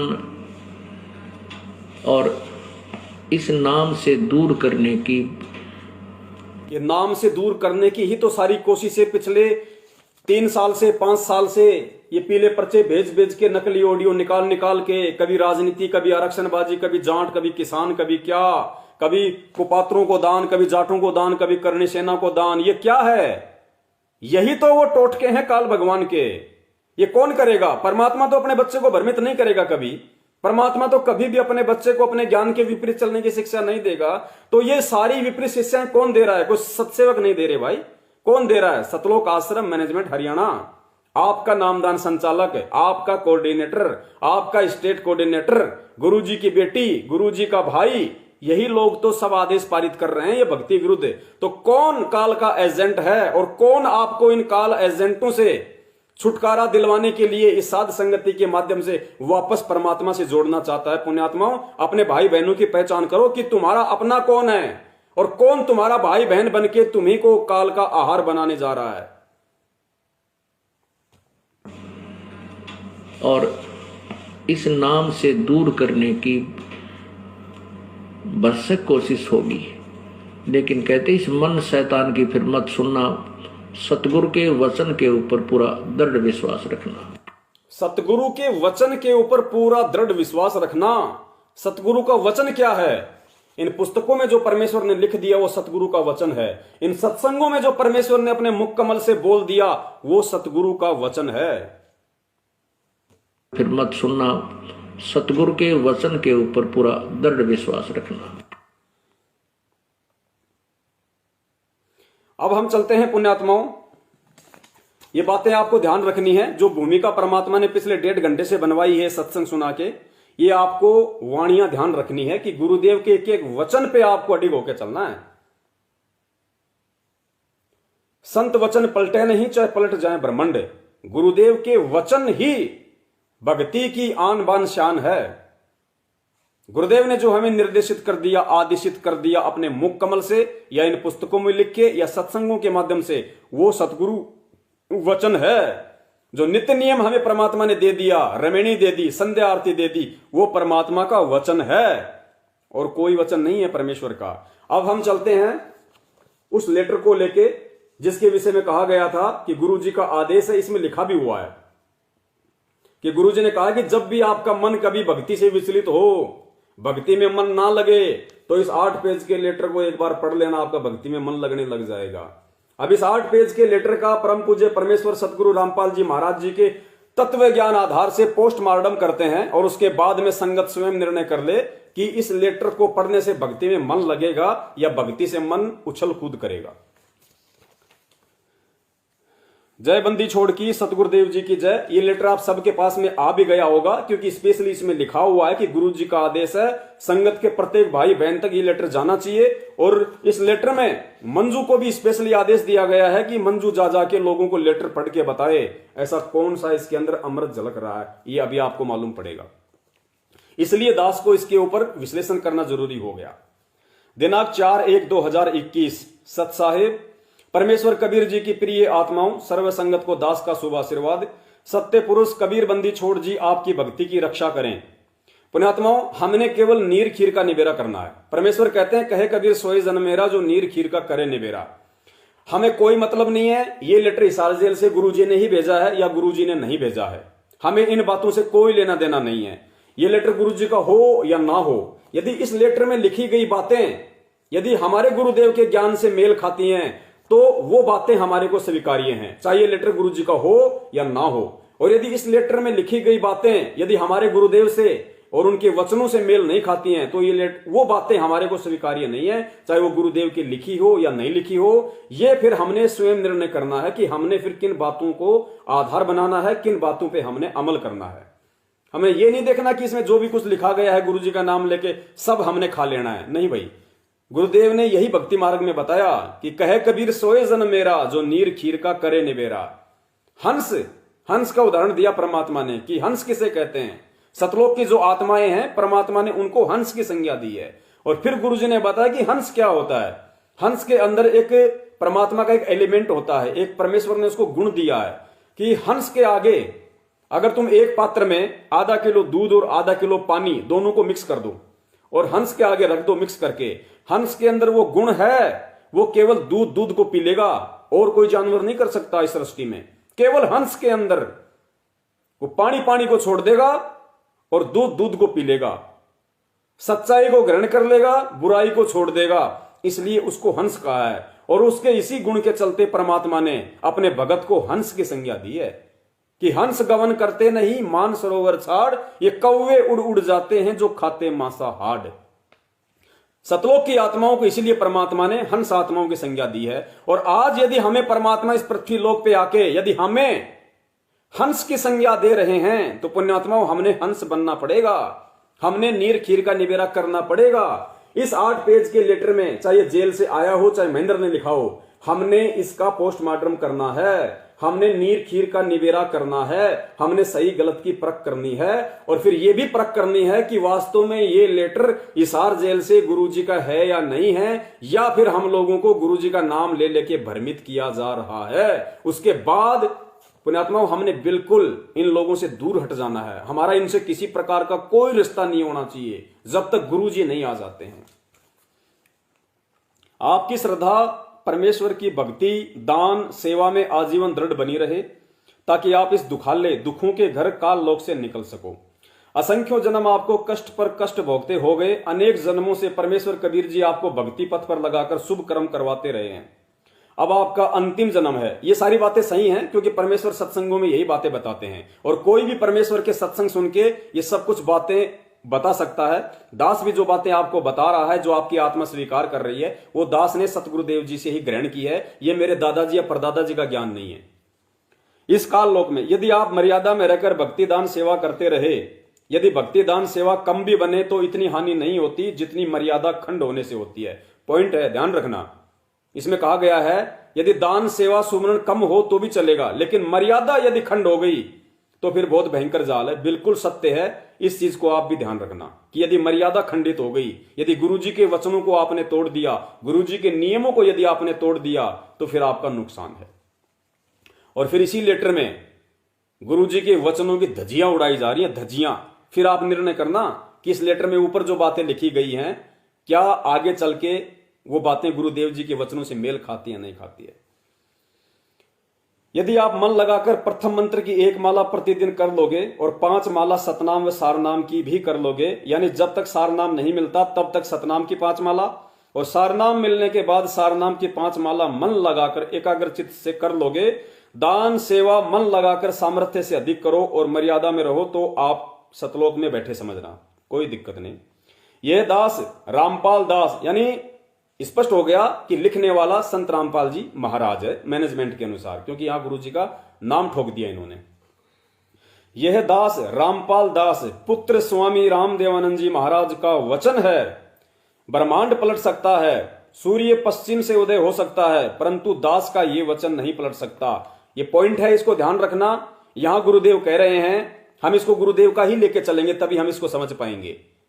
यहां गुरु जी कह रहे हैं कि ये दास रामपाल दास पुत्र स्वामी रामदेवानंद जी महाराज, उनका वचन है, यानी इस दास रामपाल दास का वचन है। सूर्य पूर्व से पश्चिम में उदय हो सकता है, लेकिन मुझ रामपाल दास का एक एक वचन सत्य होगा, उसको कोई काट नहीं सकता। दोबारा सुन लीजिए, ब्रह्मांड पलट सकता है, सूर्य पश्चिम से उदय हो सकता है, परंतु दास का यह वचन पलट नहीं सकता। कौन सा वचन? जो परमेश्वर ने ऊपर बोल दिया और जो आगे बोलेंगे।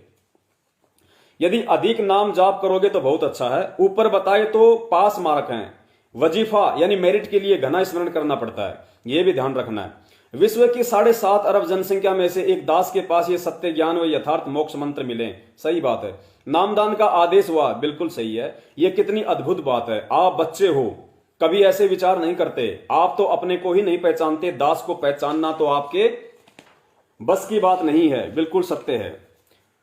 यही भी दास को ही बताना पड़ता है, तब आप समझ सकते हो। आप वो नेक आत्मा हो जिनके विषय में संत गरीबदास जी ने कहा है, गरीब लख बर सूरा जूझ ही लख बर सावंत दे, लख बर यति जहान में तब सतगुरु शरणा ले। इस वाणी के अर्थ को आप बहुत बार सुन चुके हैं, समझ लेना कि आप कौन हैं।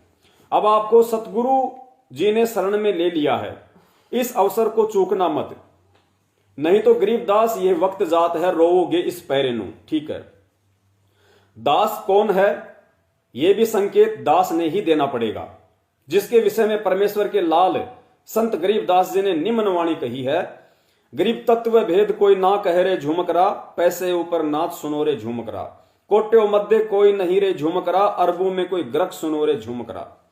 विश्व की 7 अरब से ऊपर जनसंख्या में दास के अतिरिक्त किसी के पास ज्ञान व भक्ति विधि नहीं है। आप दास को हल्के में मत लो, अन्यथा 650 वर्ष पुराने गलती फिर कर बैठोगे। आज संगत वही गलतियां कर रही है सारी। जब परमेश्वर कबीर जी काशी नगर में जुलाहे धानक के रूप में प्रकट थे, संगत को विश्वास नहीं हुआ कि ये निर्धन अशिक्षित जुलाहा परमेश्वर है। तब परमेश्वर ने लीला की थी, एक बेटी को जो कर्म की मार से वैश्या बनी थी, हाथी पर बैठाया, बोतल में गंगा जल भरा था, आपने उसे शराब समझा था। वैश्या के गले में बाहे डाले हुए शराब पीते हुए परमेश्वर को आपने भड़वा, बेशरम, व्यभिचारी समझा था। बिल्कुल सत्य है। अपना अनमोल अवसर गंवाकर अब तक धक्के खा रहे हो।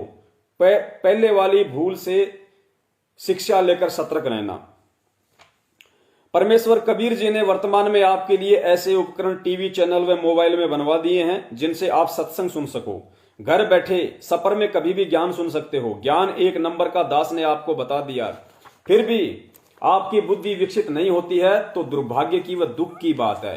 परमात्मा कह रहे हैं कि दास के द्वारा इतना ज्ञान देने के बाद भी, इतनी वाणियां समझाने के बाद भी यदि आप उन पे विचार नहीं कर पाते हो, चिंतन मनन नहीं कर पाते हो, तो परमेश्वर कहते हैं कि फिर तुम्हारा खुद का दुर्भाग्य है, मेरा दुर्भाग्य नहीं है, मेरी गलती नहीं है।